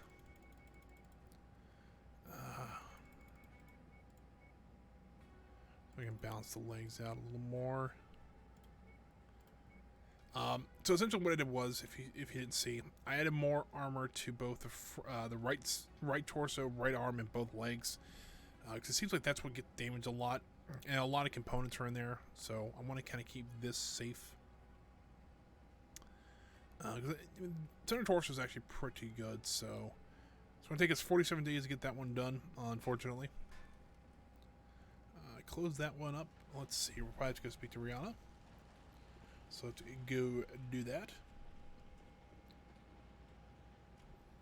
Come upstairs here. Hi, Commander. Thanks to your efforts, the mining company have kept their word and booked us transport on a jump ship. Spears has also obtained a new mercenary ID number. So, all we need to do now is choose a new name for our Merc outfits, and we're good to go. I'll leave that up to you. Once you've registered the new name, come back and see me. So now we get to actually name our group here. All good mercenary groups name themselves something kind of fun. So we were Nick's Cavaliers. I think I'm gonna call it Friar's Folly. I don't know why I've thought about that, but we can always change it. I think we can change it later. I think it's Folly. I will do it with EY. Why not? I don't think we can do anything else with this. At least not yet. Later on, we actually can choose like paint schemes, stuff like that for our mechs, things like that. So, but for now, we just got Friar's Folly. Okay, Commander. Everything is set for our departure. The transport contract with the mining company is a false flag Spears and I set up with their cooperation. The mining company has legally hired us to transport cargo for them. But in reality, there is no cargo. Just a destination and some very convincing paperwork. Oh, cool. So we're smuggling ourselves out. We've been asked by Spears to help him out of a jam. I think we owe him. I agree. What's he need us to do? Spears works for Interstellar Expeditions, one of the largest archaeological collectives in the Inner Sphere. They do archaeological digs and conduct research into abandoned Star League-era facilities in the pursuit of lost technology from before the Succession Wars. One of the expedition's dig sites has come under attack. A rogue mercenary group is intent on pillaging a Star League supply depot that IE uncovered on Brookland Prime. We're going in to help protect the site. Spears will provide more detailed information on what exactly we're facing once we arrive. For now, I've uploaded the coordinates into the nav system. Before we can launch, you need to sign off on the op and get us to the system. Roger that. So, the Succession Wars they were talking about, there's been, I think, at this point, 3 Succession Wars. That's this war between the houses. That's kind of like the World Wars in real history. The Succession Wars were kind of the big wars between the 5 big major houses. And not all of them participated, but the second and third one was kind of the worst of the 2. That's when a lot of technology was lost. The first one wasn't too terrible, but that's after the third one's one. Oh, shoot. Not where I wanted to go, is it? Actually, the home screen view. Oh, there we go. Last man standing. So, travel to Brooklyn. Travel. See here, traveling's needs to be refitted. We're still traveling now. So there's a jump ship. You kind of can see here. We'll be docking to it. So you can have multiple drop ships on a jump ship. There we go. Connect in. It's very important that we get connected in. If not, we'll be left behind when they jump. So that's kind of what a jump looks like. We just disconnect and fly off. So these usually have to go outside of a planet's gravitational influence. So because of that, usually takes a couple hours to get out to a jump ship. They'll jump and then they'll a couple hours back. So it can be like a full day process to travel to a new planet. I'm gonna wait until that Centurion's ready, so we're ready to go with that. So this is just another campaign mission. Let's go ahead and get some damage. We'll get one of each. So we'll get some damage coverage. So they'll pay up $172,000 of what it takes to repair the mechs. We'll get 4 pieces of salvage out of it, and we'll get $315,000 for this one. And the Centurion is back up 2 medium lasers, LRM-10, and the AC-10. So that looks like it's all good to me. Get ready for this one. So this one's, I think, another defend the base, but I think, if I remember correctly, we actually get another pilot to help us. But he's in a light mech, and he actually might be the first pilot we actually can hire onto our crew. So we've got to keep him alive. That's kind of the first important thing in this mission. We got to keep him alive, and we got to defend this base. They're going to be throwing quite a few things at us. It's been kind of fun though. I mean, I've had to redo missions like this before, but you do games like this. You actually can find different ways to do things, and so it can actually be a little more fun that way. Especially once we get into the open world. If you saw here, we're starting to get a little reputation with this group. The 5 major houses actually are groups as well. There's other groups like different mining facilities and companies that we can go work for.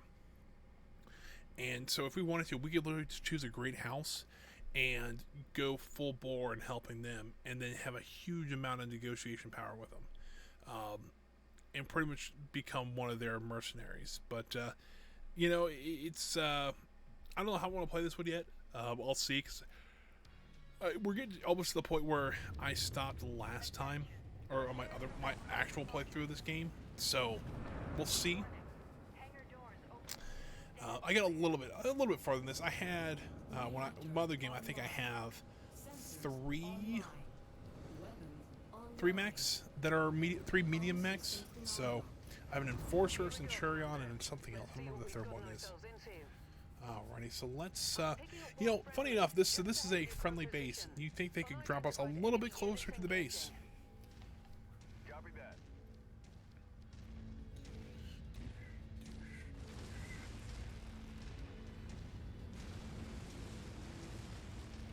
So you see we already have a friendly mech that's that kind of light green triangle. He's already over there trying to take out some of these guys. Target acquired.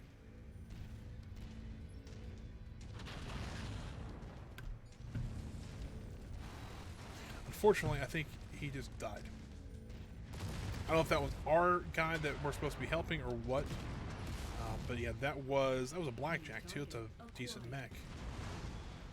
Funny enough, that might have been the other mech I have in the other game. Because a blackjack's a decent mech. So, come on. Run into some rocks here. New target acquired.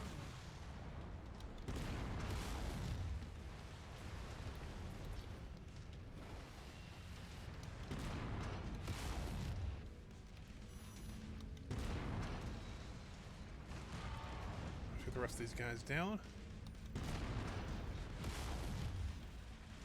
While still heading towards that dig site. Target destroyed. Any more? There is at least one more. Good work. Proceed to the dig site. Looks like the hostiles have launched another attack wave. Roger that. On the move. I've already lost a lot of armor on that right arm. That sucks.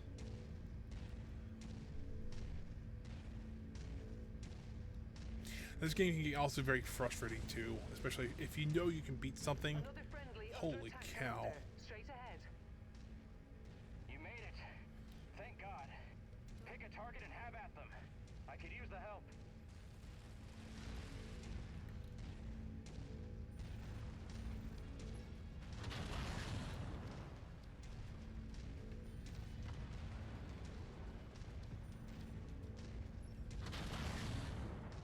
Target destroyed.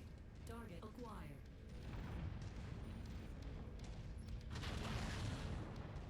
Target destroyed. Hit him with this one. Ooh, just missed. This guy's in range of the lasers, though. Well, that worked out well. Target destroyed. The helicopter is just easier to take down first if you get to a scenario like this. Well, maybe if you can actually hit them. Target acquired. Target destroyed.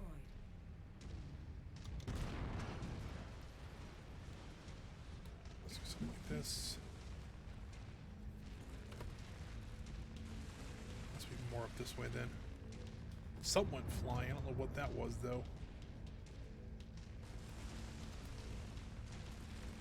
Target acquired. So they were talking about, you know, finding these Starlink Defense Force caches. So the Starlink, we did talk about, the Starlink Defense Force actually have these great mechs and, you know, these really powerful variants of these mechs that they don't make anymore, or they don't have the technology to make anymore. So people go out and try to find these caches.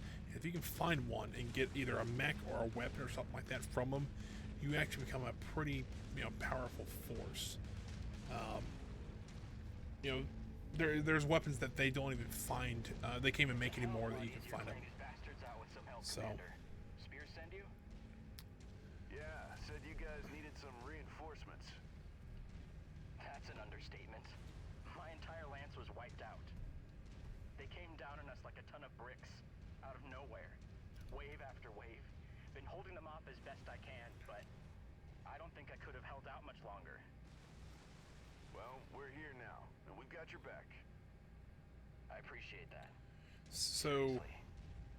Can't tell you how good it is to see some friendly faces. So that mech right there is that's a Jenner. That's the kind of a heavier heavier light mech. I think it's like 35-ton mech. So it's one of the better ones. It's pretty fast, and that's one I've piloted before. Those should help. Yeah, I set them up when they started digging. There's a turret generator close by, up on the hill. It cycled off after the third or fourth wave hit us. It's still off at the moment. You want to try cycling it back on? I'll watch your 6. So yeah, this is something we need to do. Don't remember what this is at though. Where is that generator at? Hostile contacts. Inbound. Looks like a mix of airborne and enemy armor, Commander. Aha. Not even close to where I'm at. So what I'll do is I'll sweep this way, make sure there's nothing coming on this side. And I'm gonna get those turrets up real quick too. That'll help us a lot.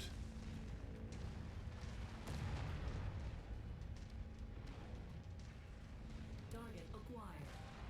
Try to get some of these guys down real quick.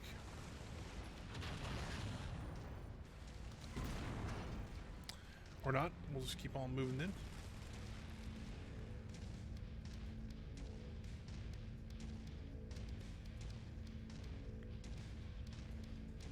Kind of wish I kind of wish I remembered this was over here. I thought this was on the other side. We can still shoot from up here though, so that's always works. Hold the power generator.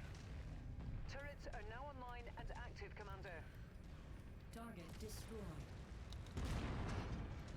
Oh, come on.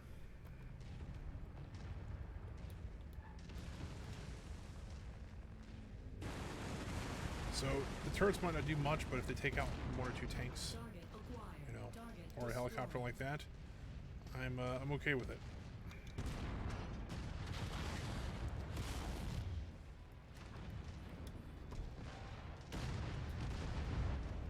Crap. Ooh. Okay, it's not where I wanted to go. If we can keep them out here, though, hopefully we don't have to worry about them too much then.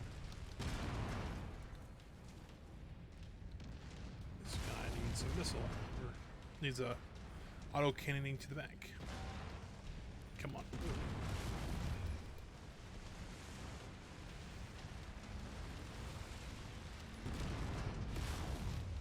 Nice shooting. There's a repair bay we can use. First, you need to cycle on the second turret generator. I think it's on this side.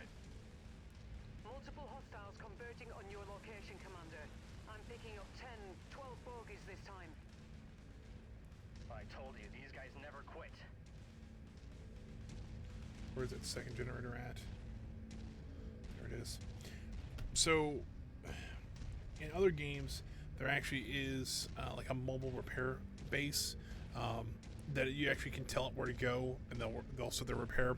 Other times you have, you know, that was like MechWarrior 3. MechWarrior 4 kind of had, not all missions actually had repair bases, so you had to go through the whole mission, you know, with the damage you have.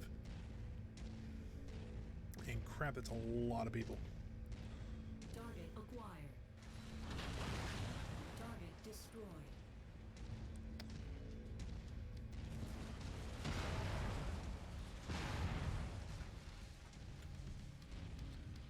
Right, so now we got those back up and going here. Target acquired. Hopefully this will help. Alright, where's that repair bay at is kind of the other thing. Target destroyed. That's over here. Because I kind of want to use that. Maybe we want to hold off for right this second. Let's try to get this wave down, and then we'll go in and use that repair bay. Target acquired. Crap, this hit me this hard. Let's go full throttle. Let's go into them. See if we can just stop them from getting any closer. Break off and try to take this guy out first, because these guys will tear you up. So these are SRM carriers, so there is LRMs and SRMs. You know, LRMs are long range, SRMs are short range, so makes sense.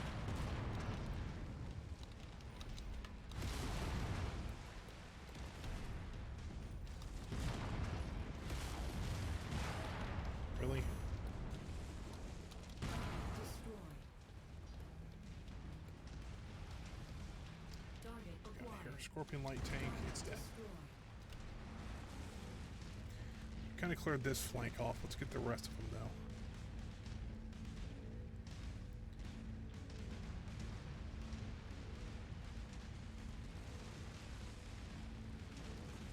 I don't think guys really trying to follow me or what, but I have no control over them, which is unfortunate. Target acquired. Later on, you actually can get control over like your ally mechs. Target destroyed.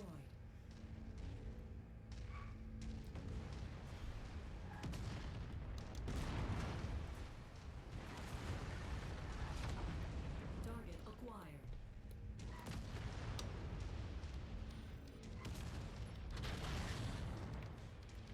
Target destroyed.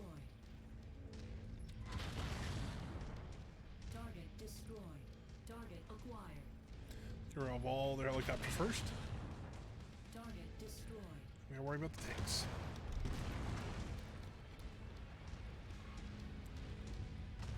Target acquired. Target destroyed.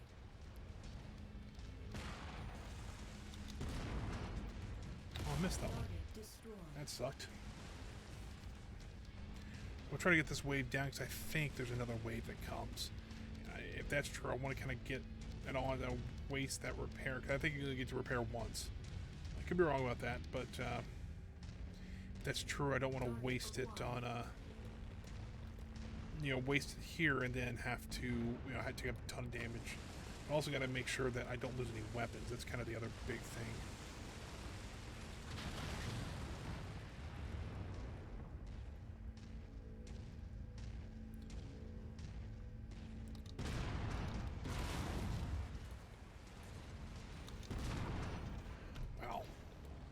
Sometimes I'm like a crack shot at this, and the other times I'm smoking crack. I'm trying to hit these targets, so.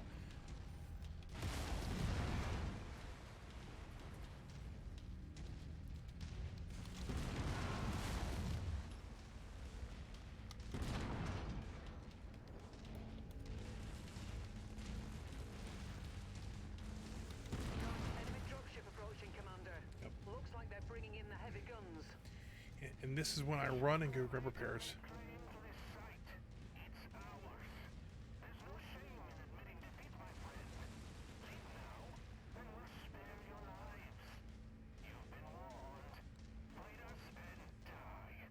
Son of a bitch. They're fielding 2 medium mechs. The bigger they are, the harder they fall. Let's go get them. So there's that repair. I'm trying to run there as fast as I can. I mean, run. I mean, a leisurely stroll there at 64 kilometers an hour.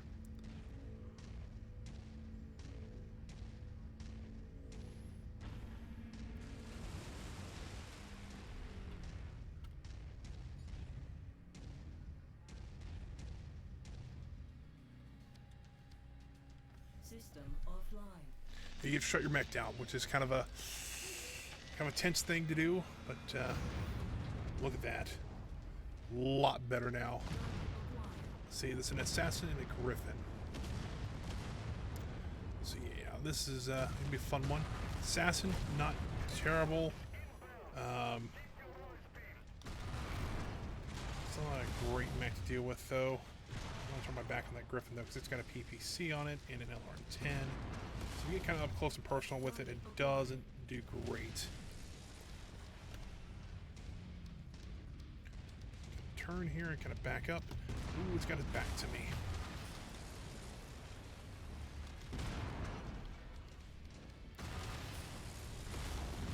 Come on. Griffin's a little easier to hit in the head because it's got a pretty big head on it.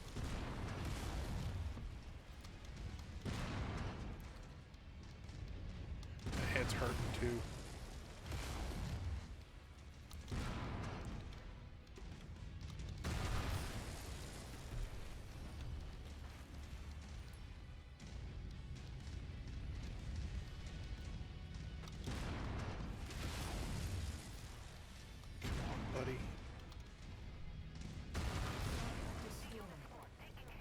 Headshot.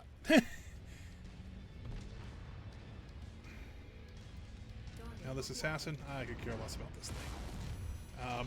They're quick. They have decent. They have essentially their kind of gimmick. Because some of these mechs have gimmicks like this. This mech's got a really good targeting computer on it. Hell of a job. Spears will be impressed, as he should be. A new Merc outfit is already on its way to secure the site. Holy cow. You see, now you see how when those things go critical, they can do a lot of damage to you. Didn't lose any weapons though. It's kind of the idea. Commander, just wanted to say thanks for the rescue. Things were getting pretty grim before you showed up.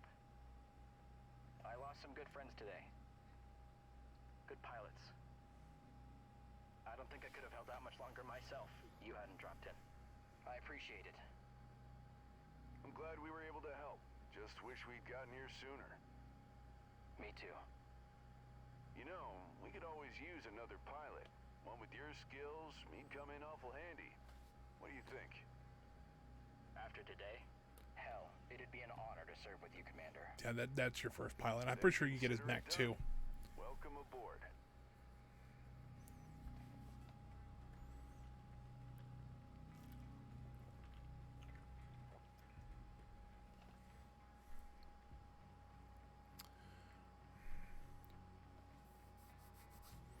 So right, that's kind of the kind of first big battle with multiple mechs, and kind of see how that goes now.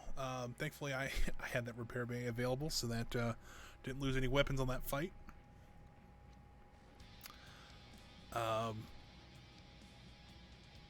Yeah, so I mean that was the thing. Yeah, level 3, unfamiliar. All right. So as you level up, you actually get more contracts. Here's what we got from the mission. We got $200,000, 50 reputation, and we actually got the Jenner as well. So that is a cool one. We can get the assassin, but if you look, it does take 8. So I'm not really concerned about that one. Didn't drop the Griffin though. I thought it would drop the Griffin. Unfortunately, it did not. Do I get more medium lasers? I mean, I only have like 5, but they're useful. And I don't really see anything else I want. You know what? Actually, LRM-10. Actually, let's get 2 of those. Since we have a mech that has them, and I can very easily lose them. Let's get that.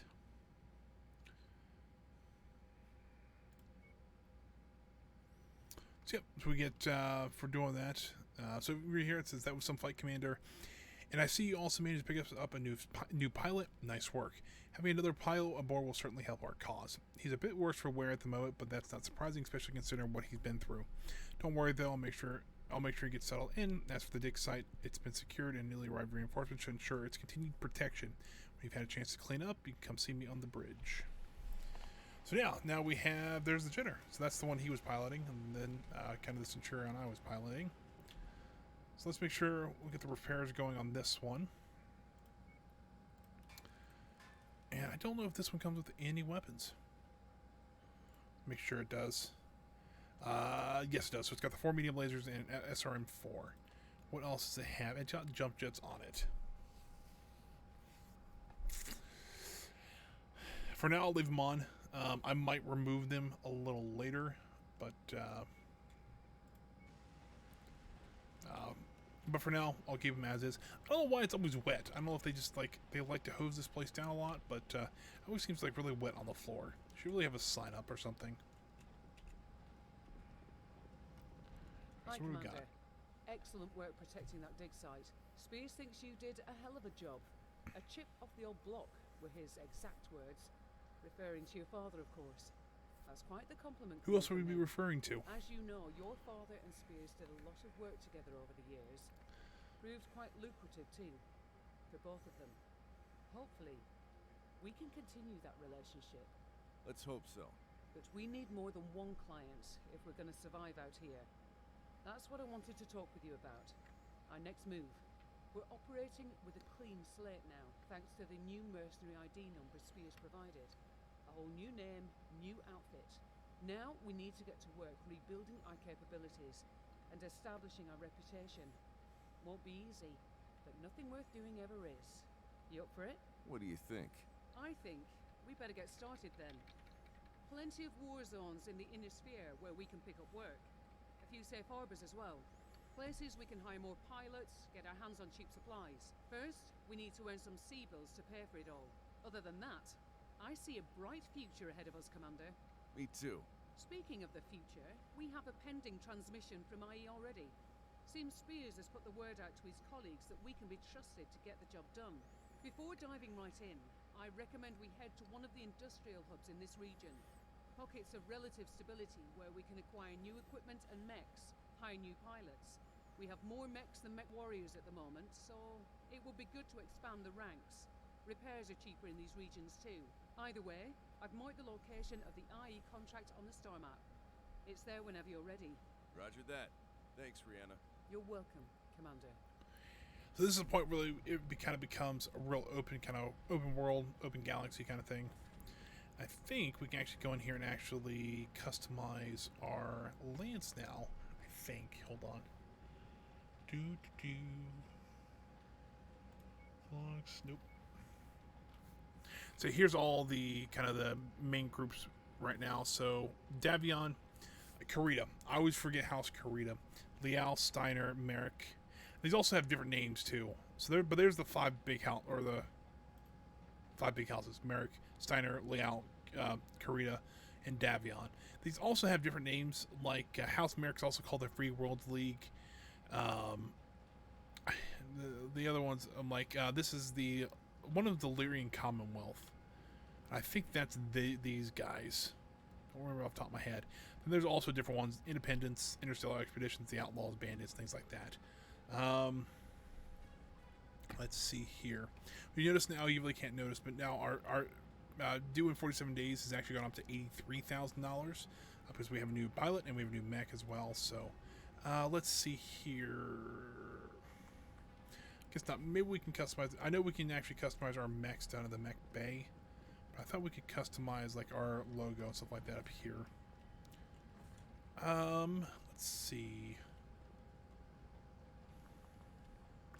Guess we could. I think we have to wait till it's painted. But let's paint the mech though. Let's see what we kind of can get.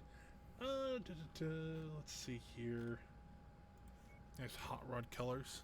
Yes, I mean, this is kind of a big thing with mercenaries. Their colors, kind of their banner, I guess. You know, you have a logo and you have your colors. So, I don't know what I'm going to do yet. Let's see. My last ones I did Sherman's, so it actually looks like the old, like, you know, U.S. military. It's a pretty neat one. Hot Rod's pretty neat. Digital is a pretty cool one to have. Default, great one to have. Ooh, Crusader, though. I'm thinking maybe Crusader, or what does Buccaneer look like? That's a pretty neat one.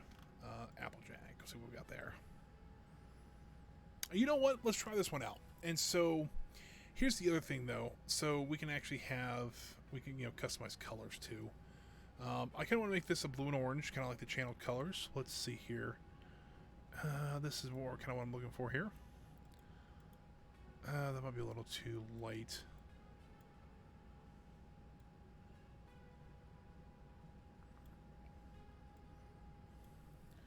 That's more camo than orange.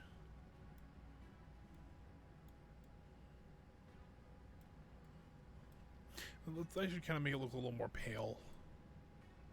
Not a whole lot more pale, but yeah, kind of like a faded orange. Same with the blue. Like a nice faded blue.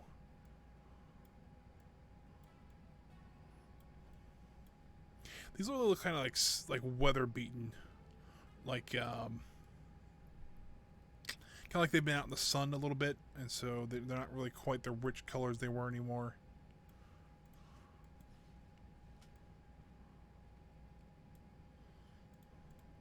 Just kind of playing around with it a little bit. Probably won't do too much though.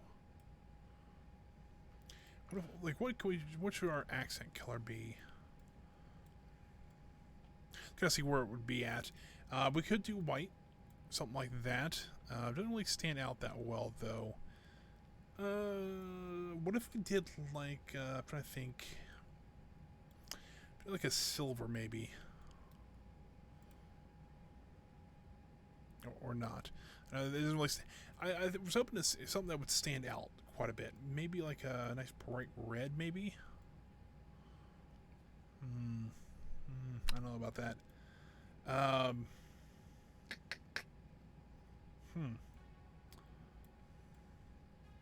Maybe like a neon yellow. That might not be too bad. Or like, let's try the neon green. What did the neon green kind of look like? I think we go more yellow though.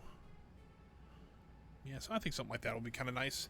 All right, so here's what I'm gonna do. I'm gonna get a piece of paper out. I'm gonna write down these numbers because we will need them for all of our battle mechs. So this is F6431, 3B0092, and EFF00. Okay. Now I can just hit back, go over here to the Centurion, paint mech. I go up to Applejack, and then go right here. I go FF6431. Let's see here, 3B0092 and EEFF00. There we go. You really can't see it now, but once it's repaired, it'll be look very nice. And since we will probably find a third pilot, let's go ahead and paint this one as well. It's ready to go, so it's not like it's not just sitting here. 6431. 3B0092 and EEFF00. There we go. That doesn't look too bad. Let's see here. We can also give them nicknames. I don't really have any nicknames for any of these because I usually don't keep them that long. So let's go ahead. Oh crap! Something has got me moving. Oh my! I knew I could do well. All right, so let's go ahead and look here.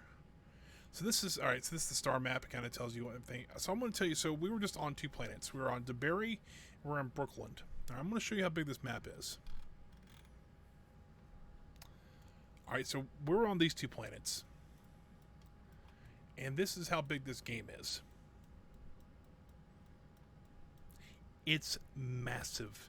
You can actually visit each one of these little dots here are planets you can actually go visit.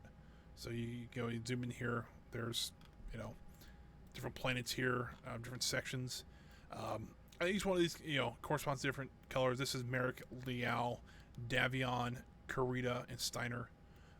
So right now we're actually deep in, I think it's Davion territory. But if you see here, we got these, this ring here. These are conflict zones. So this is where repairs will take longer and cost more. But if we go to something like this is like an industrial hub. You can see how it's all connected like this.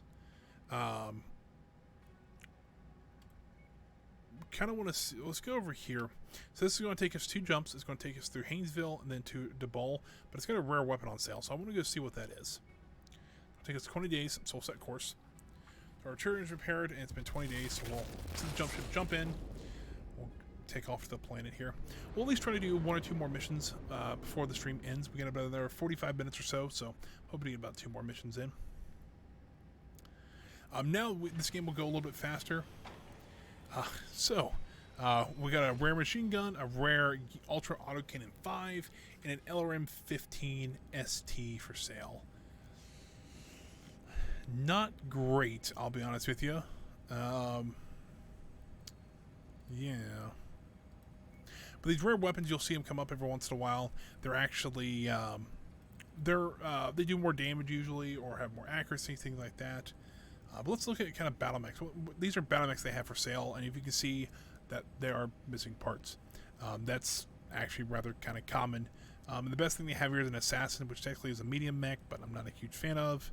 They have another javelin, a locust, and a panther. So nothing great. They do have some AC-10s though. I'm going to buy. Ooh, they got a burst fire one though. Ooh. I'm gonna buy 1, just because those are a little bit better than the ones I have on there. Now, You looking for a dedicated gunner? these this is the pilot tab. We can actually hire new pilots here, and it's not a bad idea to look. Here's the thing: they all have stats of some sort. So ballistic weapons, energy weapons, missiles, shielding, heat management, stuff like that.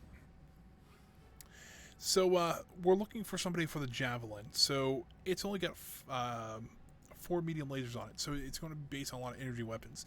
This person has 1 energy slot or 1 energy point, and only can get 1. Whereas this person here actually has 2 energy points already and can get up to 5. You know, it's one of those things.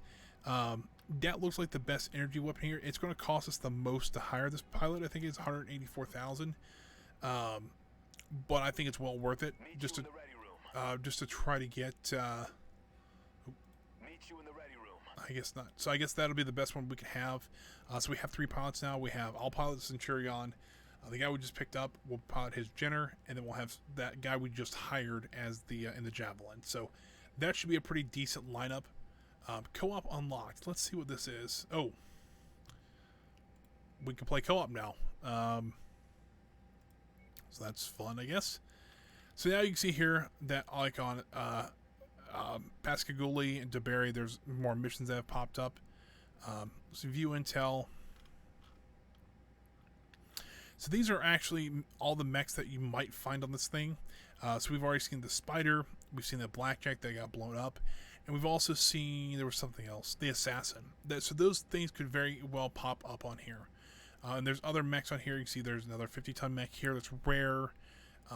Things like that. So we'll see what they can get. So let's go to DeBerry. So there's a defense, a war zone contract, and a raid contract. So we'll go there. I think it's going to cost us $50,000 to travel there. And only take us 13 days. So we'll head over there and see what we got. I also, come to think about it, I did want to put that autocannon 10 on that on the Centurion, so that we get the burst fire then. So let me do that real quick before we hit on the mission here. Battle Mechs, Centurion, edit loadout. Go there and put on the burst fire. So, if I'm not mistaken, this does a little bit more damage. So you see here kind of the stats of our mech. It does get a little bit more in the firepower range. So it's not too awful bad. Well.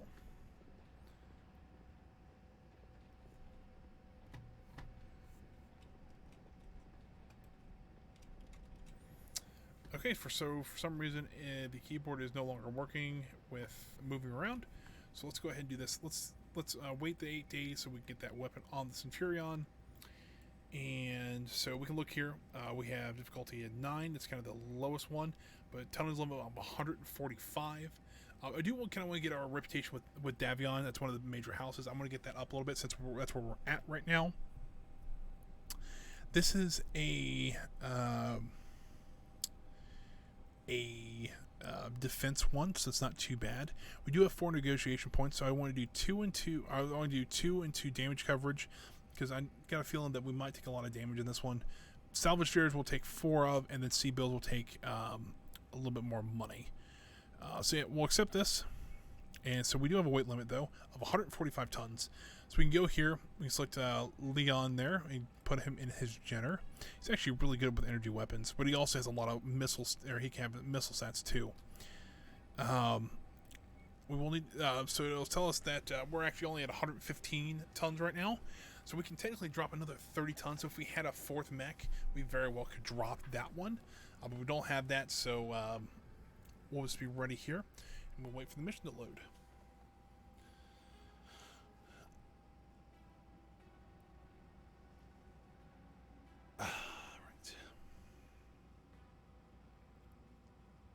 So yeah, now we're starting to get into the kind of the meat of the game. So right now we're just trying to raise our reputation, because every mech team or Merc team has some sort of reputation kind of insinuated on them by the Merc review board. So if you do, if you're on missions a lot, you're doing well, you're making your employer happy. They report back to the review board, say, hey, these guys are really good.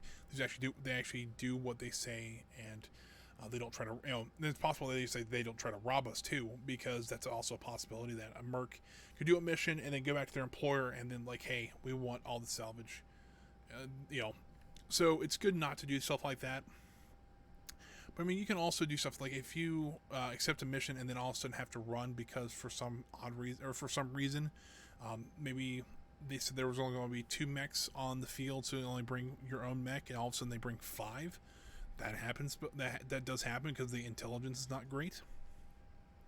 Things like that. So, there's ways you can actually gain and lose favor. So you just gotta make sure you're, if you accept a mission, make sure that you could actually do that mission. So,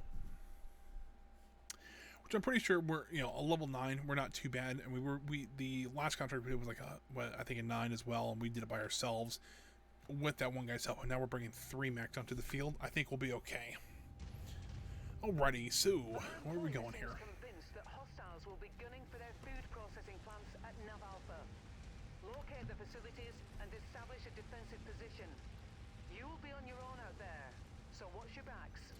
Order everyone. Getting into formation, Commander. So on my joystick, I can't remember what Thrustmaster this is. It's a Thrustmaster. It's a fighter jet type one, but on the side of my stick I actually have like a crosshair type thing that I actually can command all my people, and like I can do it, like if you look here just kind of by the nav screen here, I can order everybody, so I can do form upon me, or I can just say, hey Freeman, you can form upon me. Alright, where is this processing facility? Up over here. Okay, so yeah, they can and then you can kind of command them, like, hey, attack this target, go here, stay here, things like that. So kind of useful. I think I actually went the wrong way. Not great way to start this. So let's go around this way actually.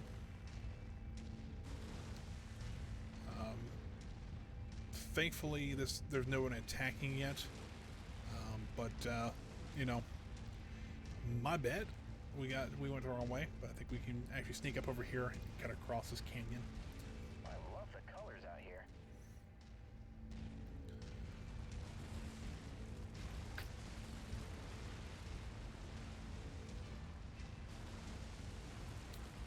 We can sneak over this way. I think there's a path down this way we can go.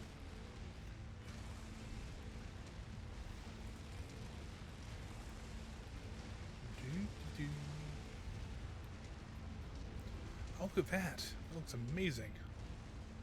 Ah. Calm before the storm. Very nice. And this game looks very nice too. I mean, like, you look at this like mountain range, and, you know, fair enough, you know, it's not perfect, and I have the settings turned down so that it wouldn't lag or anything like that. The game still looks really good. Still shots in our helmets?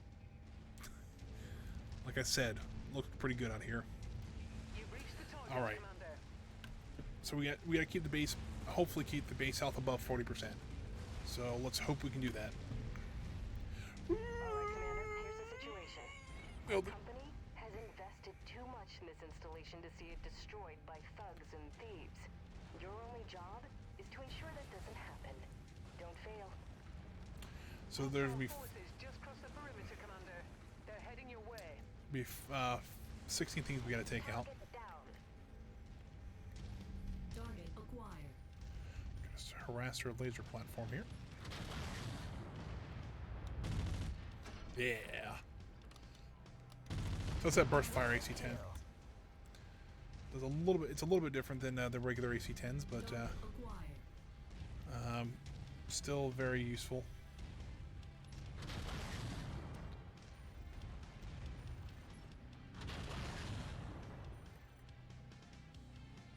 How did they not die? I was kind of hoping just to hit him from here because I get a feeling that we're trying to come from both sides. It's kind of the problem.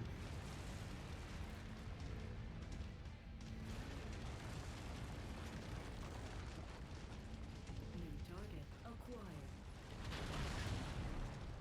Target Additional hostiles have been dispatched. They're heading your way. Enemy eliminated. target acquired.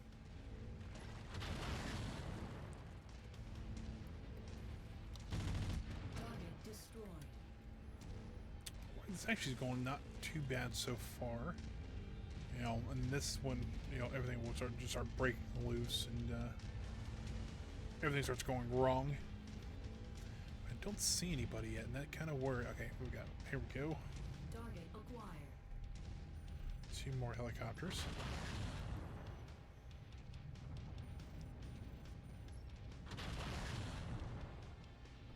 Target More enemies inbound. They really are gunning for you, Commander. Watch out. target destroyed.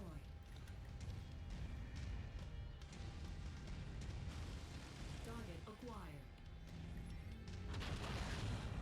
Oh, this one they brought a light mech on. How thoughtful of them. Ooh, they brought 2 of them. All right, New target. this is a little bit more serious now. Enemy forces are getting dangerously close to the facility. Reforming on you, Commander. Engaging with Lance. So these are pretty light mechs that we're taking on here. The Locust, I think, might be the lightest in this game. There is a few lighter than it, but still a rather light mech to be sure. Destroyed. Target acquired. Target received. Engaging. There's more around here, I get a feeling.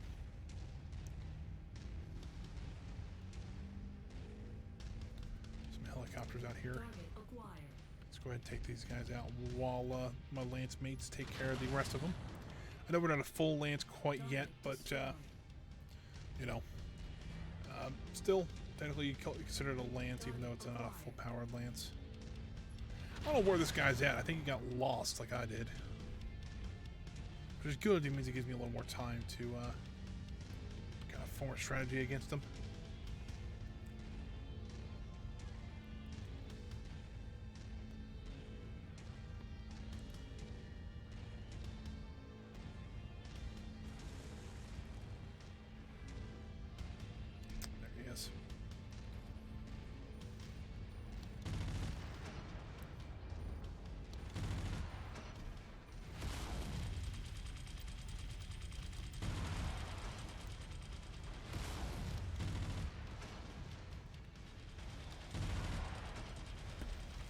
push them back up towards the lance or the base there. Seems kind of odd, but you know. These are the kind of mechs you want to take out their legs so that they slow down. That's really their big advantage, is just their speed. Additional tangos en route to your position, Commander. So we have about 5 left. Repositioning. At requested location. Sorry, Commander, I can't attack it. Target acquired. Requested target ID received. Engaging. Then it takes out that helicopter.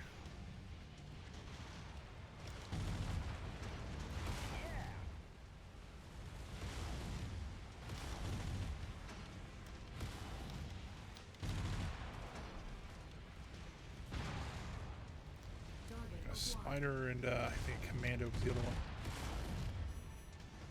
Oh, sorry, we got 2 spiders. Yeah, there's one other thing out here still left.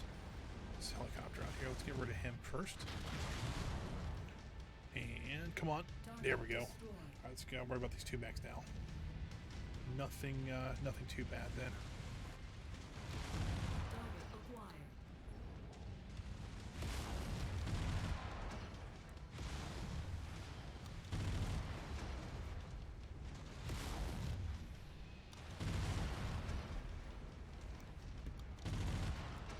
Come on.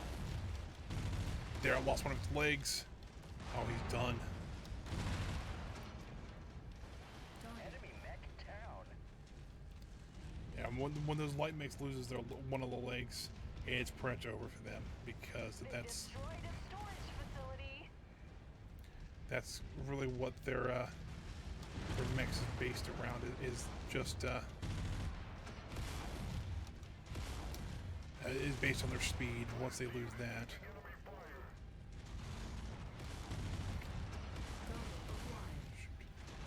This is the problem with fighting in facilities like this, is that they can still run through the facilities and destroy them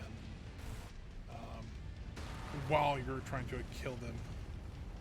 So he's going to be kind of careful. He's lost a leg, so he should. There he goes. Back up, make sure he doesn't blow up on me. Pleased that we have held our ground and saved this facility.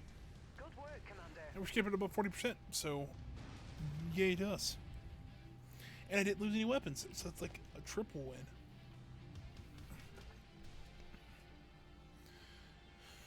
All right. Well, that was fun.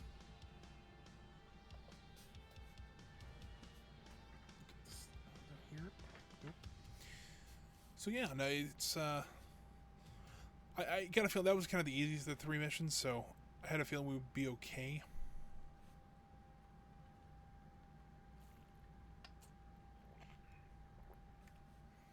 Fortunately, they only get harder from here. That's kind of the issue, though.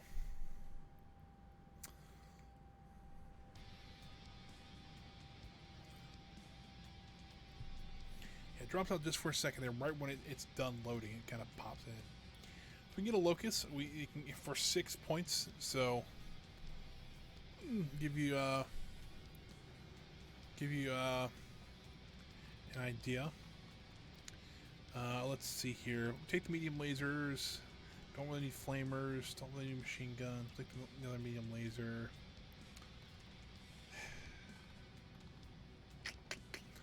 I guess we're taking the SRM2 because we don't have anything else to buy. You see here, a lot of skills gained. You also see here it says healthy. That's kind of an issue. So if their mech blows up, it's a possibility that they're killed in combat. So that can happen. Or if they're hit in the head, that also can mean they're not or they're injured. So they have to recuperate back at the base or on the ship. You know what? I think we can just actually go back, hit repair mech, start, repair mech, start, and repair mech, start. So unfortunately, they can only work on 1 mech at a time, which is unfortunate, but that's okay. Really, we didn't take too much damage there because we were only really defending a base, so we didn't have to do too much else. So this is a new mission they have. We do want to get our reputation up a little bit more before we do that. So we got Tip of the Spear, which is another Davion contract, or we can do the counterattack, which is a Warzone type mission. So a raid is you actually are going somewhere and destroy something. A Warzone is there's 3 or 4 kind of small battlefields that you have to go through. Sometimes there's a little bit of a larger boss on there. But yeah, so let's go ahead. We'll do this one. We'll do the same one we did last time. You know what? We have plenty of money. Let's do 2 salvage shares and 2 damage coverage. Just so that we have a good amount of... Oh, we actually gotta wait. Hold on. Gotta wait on this one. Looks like about 4 days, so it's not too bad. Tip of the Spear. Got that one. And while we were... so that's kind of cool. So that I noticed that the mechs aren't quite ready yet. It took a couple of days. While we waited on those mechs, we just had the wait button. The map was already actually loading in the background. So kudos to Piranha that they actually did this. I'm kind of happy about, so that we don't have to worry about things like waiting a long time to get into the games. I mean, they're still a decent wait time, but nothing too crazy. Same with exiting a mission and getting back to the dropship there. It's actually not too bad. I mean, it's a little bit of lag, especially on stream. I know it cuts out just a little bit, but it's not too bad at all.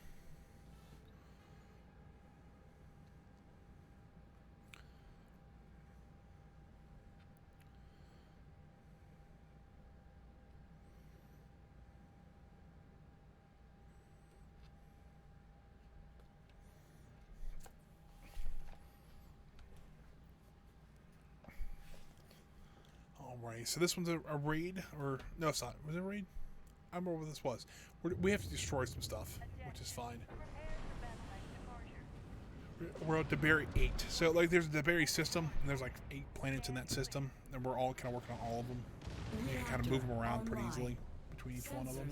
Online. Weapons online. All systems nominal. Alright, let's go ahead and head on this way out here. We're already getting attacked. We're only being paid for the elimination of the targets. So try not to stick around and tangle with the defenders for too long, or you'll never hear the end of it from FARD.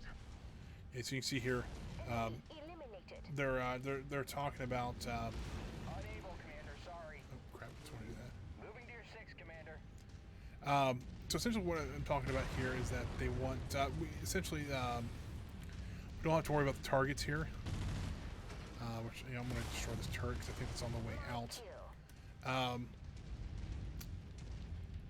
Regrouping at requested. I did that wrong. So we won't have to worry about any of the defenders here. We just have to destroy the targets. So if we leave everybody alive and just destroy the targets, we can. That's technically a mission successful. So we'll see how that goes.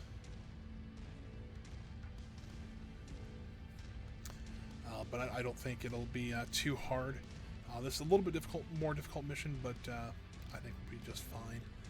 Let's see. I think we need to go around this cavern here, and then I think when we turn right, we'll be pretty much right at that base. So,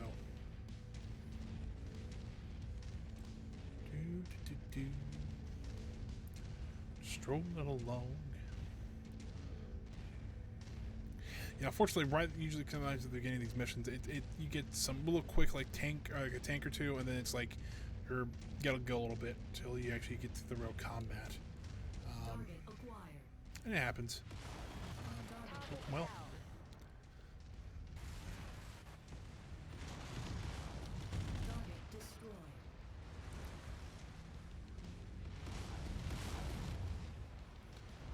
Now we're starting to get a little bit of the enemy close one. We're starting to get a little more enemy contact here, just outside the base probably.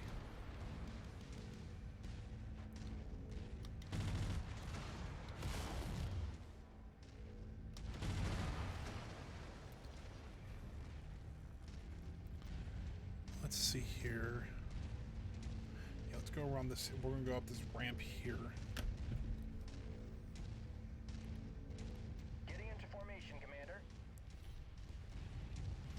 Come on, turn. There we go. Out and around.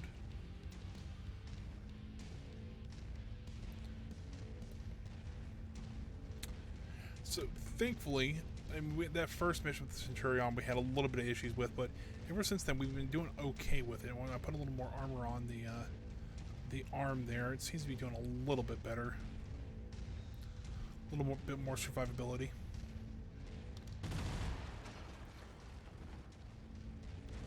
Target acquired.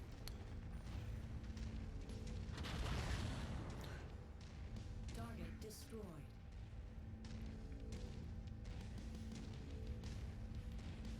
Yeah, so now we're finally seeing the objectives, what we need to take out.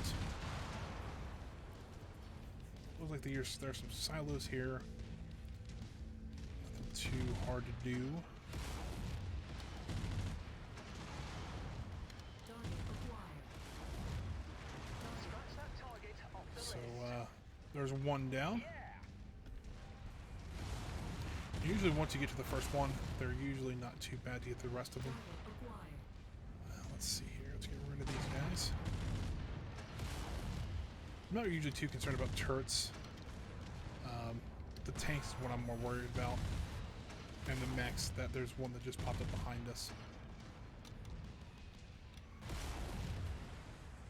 Really, these things are still standing? Good work, Commander. That's one less target. You can see here the turrets just go down like nothing. Same with most of these tanks too, so. Target acquired. Alright, there's a mech though on the field.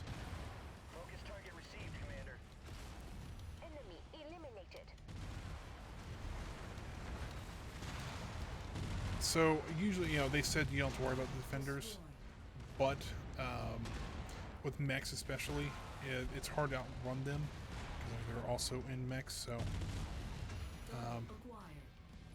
Got another one. dang it! All right, there we go.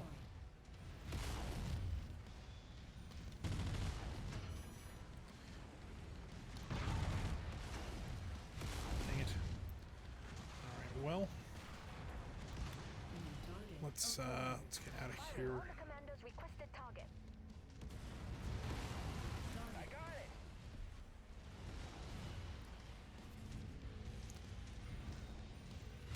Don't want to hit my own mech there.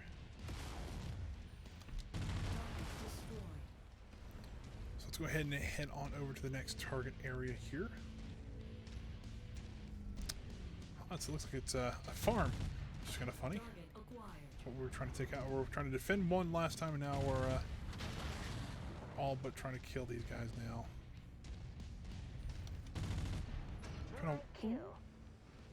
Trying to walk down that cliff, and it wouldn't let me. But I got through.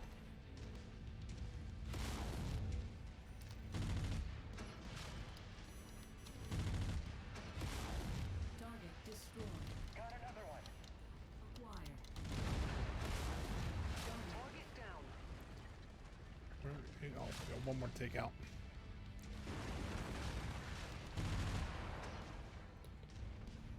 Over here somewhere.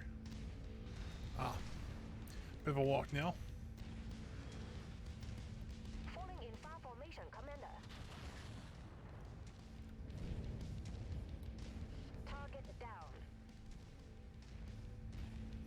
They're having a few issues trying to figure out how to get down that cliff. Not the best idea to try to get that, but I think we'll still do okay here.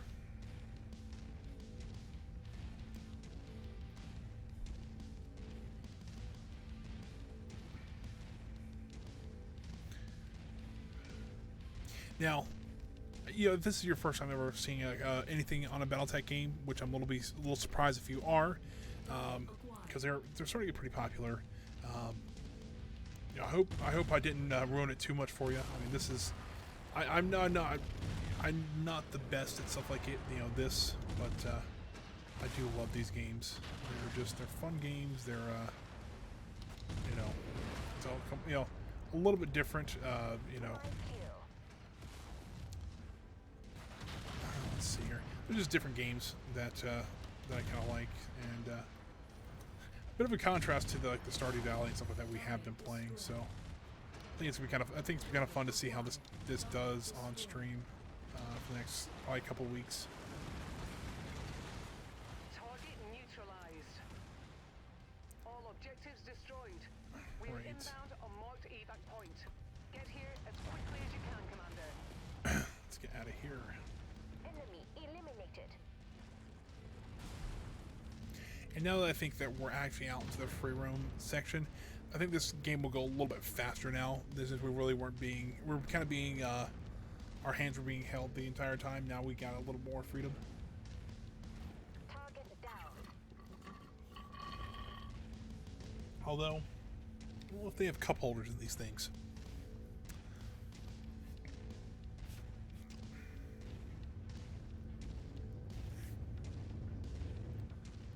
Moving into formation, Commander. Even though I don't think we had to kill everything, or we didn't have to kill everything, I think we actually did end up killing almost everything there. So there's one little straggler out there, but we'll leave him be. I don't quite think we can hit him from here. Yeah, I'm not gonna worry about it. Time to collect our pay.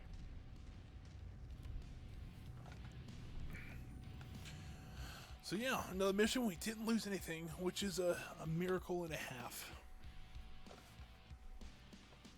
I think now, when I first played this game, started playing this one, I didn't quite have my joystick set up correctly, and I'm still trying to get used to it. So I think I'm getting a little bit better with it. Still not perfect, but a lot better than I was, I should say.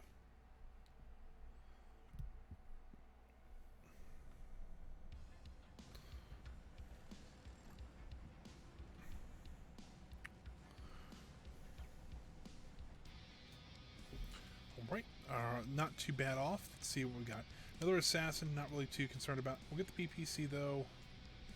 I'll get some medium lasers. No, like, special medium lasers yet. I'm kind of surprised. If you see these boxes here, if these are highlighted, it means they're pretty good weapons. Let's just go get rest of medium lasers. We got quite a few there. We can always stockpile them, and so with the stockpiling, we can actually we can sell them later if we need to. So it's not too bad. Alright, I think we can do one more mission. We got about 17 minutes left of the stream, but I think that should be plenty of time to do at least one more. And I think there was one more mission on this planet, so that should be perfect. We'll have to wait a few days so that our mechs are in perfect repair. One available contract is it's counterattack though. It's against Davion. I really don't want to do that. So let's jump to another planet here. View intel. This is also House Steiner. It's a raid contract. There's also an assassination contract. Let's actually do that one because we haven't done one of those yet.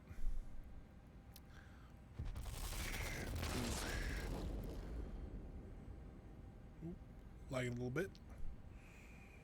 It does every once in a while with these cutscenes, stuff like that. It does lag just a tiny bit.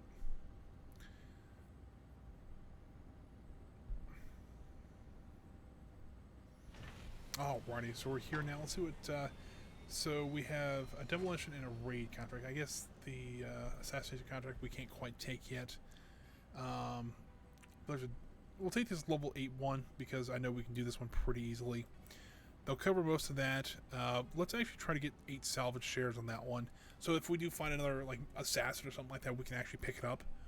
And we get a little more pay. So we actually see here we've already maxed out damage coverage and salvage shares. So we don't need too much more to completely max all this out, which would be kind of nice. So let's do that. Hold on. Let's look at operations. What I'm thinking, not what I'm thinking of. I'm trying to think. There's a way. I know there's a way you actually can go in and kind of like modify your lance a little bit. Like, we've already cut the name, but I think the logo and stuff like that. So I don't know. Maybe I'm just making stuff up. I could be totally wrong, but maybe that's just me. And that 94,000. It doesn't seem like a whole lot now. I mean, we're making like 300,000 credits a mission or C bills a mission. And It can a little later on, especially if you take a risk and like buy a new mech and you're getting close on your days. We have 37 days until we have that due, so it's not too bad, but you know, still got to keep an eye on it. Because I think if we get a javelin, let's just say we get a javelin, or not a javelin, a assassin. They've got 2 medium lasers or 3 medium lasers and an LRM-5, if I'm not mistaken, like stock. We can always modify that, of course. And usually with later on mechs, I usually do. It might not be bad to actually give that to the javelin pilot. I don't know. They have a name. I just don't know what it is. Just so that, number one, we can get him out of that javelin, because that's not a great mech to have. But that'll allow him, I think that has all it doesn't have a ballistic weapon, which is what they're weak at, which is fine. You know, so I also I want to show you, since I haven't seen much of this game. I mean, this is about where I was. I was a little bit ahead of this because I had some bigger mechs, but not that much farther ahead of this. So it'd be kind of fun to see, kind of to explore with you guys how all this goes and things like that. So yeah, I think it'd be kind of fun.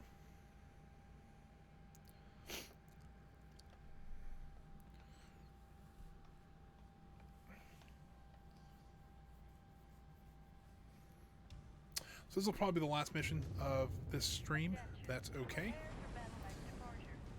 Alrighty, so destroy all targets at all locations. So pretty much the same thing we did last time. Might be a little different though. There's the Jenner. You actually can change the position of these in the mech bay. I'm pretty sure they actually changes how it looks in the actual map. Ooh, we're in the desert now. That's no good. Alright guys, follow me. Enemy forces are on high alert, so expect major resistance if you stick around too long.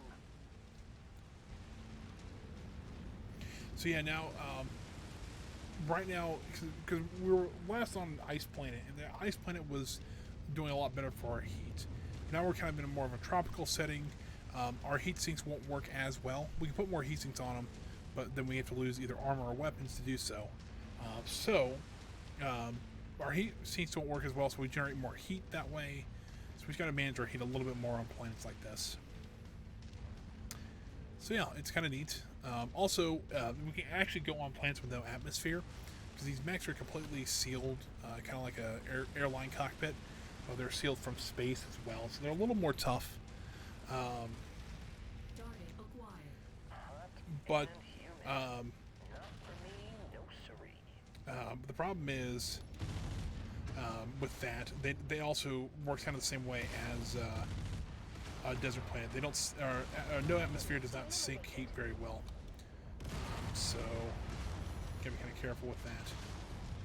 Right, so let's get rid of a couple of these guys here before we turn and start working on the facility. Work on the fuel silos. Just step on this guy if we can. So we completed that task. Alright, that one's down. Alright, next mission.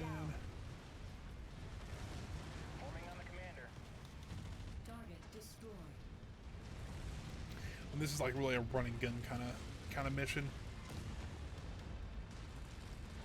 And, you know, run in quotation marks because these things don't move very fast, but still. Now my light mechs could do this very easily, but this medium's a little bit slower.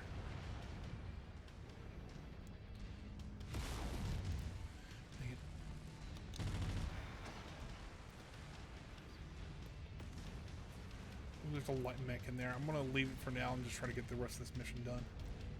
On your 6, Commander. Target acquired. Target destroyed. My kill. Jenner's getting torn up pretty good. I don't know why. I mean, that that light mech would have done some damage to him, but I don't think it would have done that much damage or too much damage. this way, so we can find a little bit better spot to walk down. This is better. They're both down here in this canyon here. Target acquired.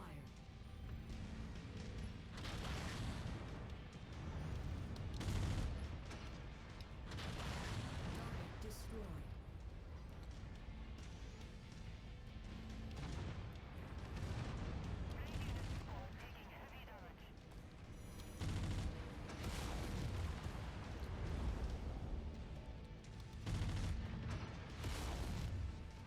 Target acquired.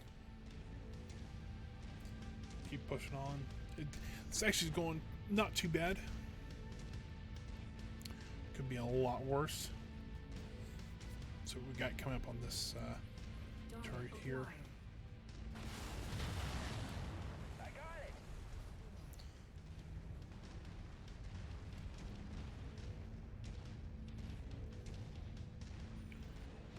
Target destroyed.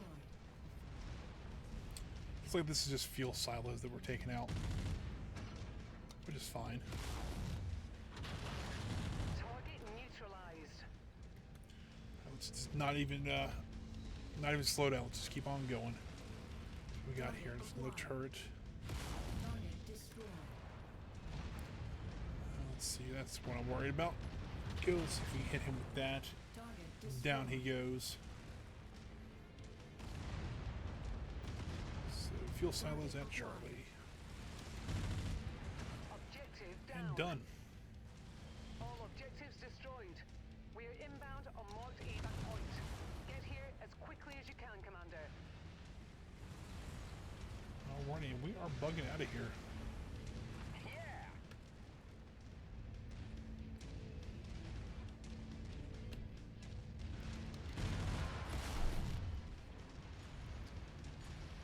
Surprised that wall actually is durable enough to actually hold a battle mech.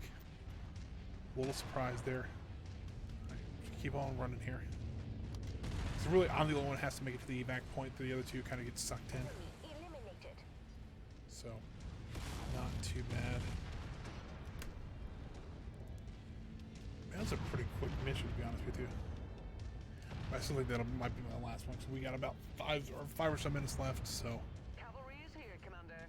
Prepare for And back that extraction. throttle on down, like that. Another successful mission. That's pretty good. Nice quick running gun. It's kind of fun to do. Especially missions like that are actually fun to do if you actually can do them. You have the correct, a mix to do them, and actually have kind of the skill, I guess, a little bit to actually get them done that quick. Actually, it's really fun. So we might stop by another industrial area just to see if we can get some more mechs, things like that. See what maybe we can. Because there really wasn't any mechs on that mission. I was kind of surprised, but it happens. I want to get rid of that javelin because I really don't think it's great. But since we're doing a lot of missions now that are that allow us to drop 145 tons, we can actually try to find some. Lost my train of thought. We can actually try to find one that's actually 30 more tons heavier than that javelin and actually upgrade everything. So I think that'll work. Something like that. We got two more sorted by value here just to see what we can get.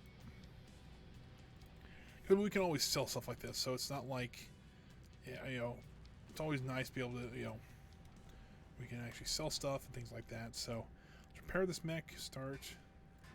Repair mech, start. Here's what I actually want to add this loadout on this mech a little bit. So this is our Centurion. We actually have already two nice medium lasers on there. So we actually have nice weapons on this one already. Because we actually have 9 medium lasers that are a little more upgraded. So they're the tier 1s. So let's go ahead and just hit back and hit repair mech, start. This javelin I want to cancel. Or not the javelin, the Jenner. I want to cancel that one and hit repair mech. Or, no, I'm sorry, edit loadout. This one already has all 4 weapons, so that's even better. So we'll repair that mech, start, and so the javelin. Let's see what the javelin has. So I don't know if it has all the tier 1s on it, and it does. we actually have some pretty decent weapons on these things. So, yeah, let's just repair that mech, hit start, and yeah, let's go. We'll go to industrial core, and so we can see what we can sell, maybe what we can buy as well. Kind of neat. So let's see here, star map. Let's see, Brightus, Millen. Let's see if there's another industrial core. You have to kind of discover them. That's kind of the issue with some of these. But we haven't been to Brodus, so let's travel there. So it looks like one of the mechs is repaired. I think it was the Jenner that was completed. So that doesn't matter right this second, but you know.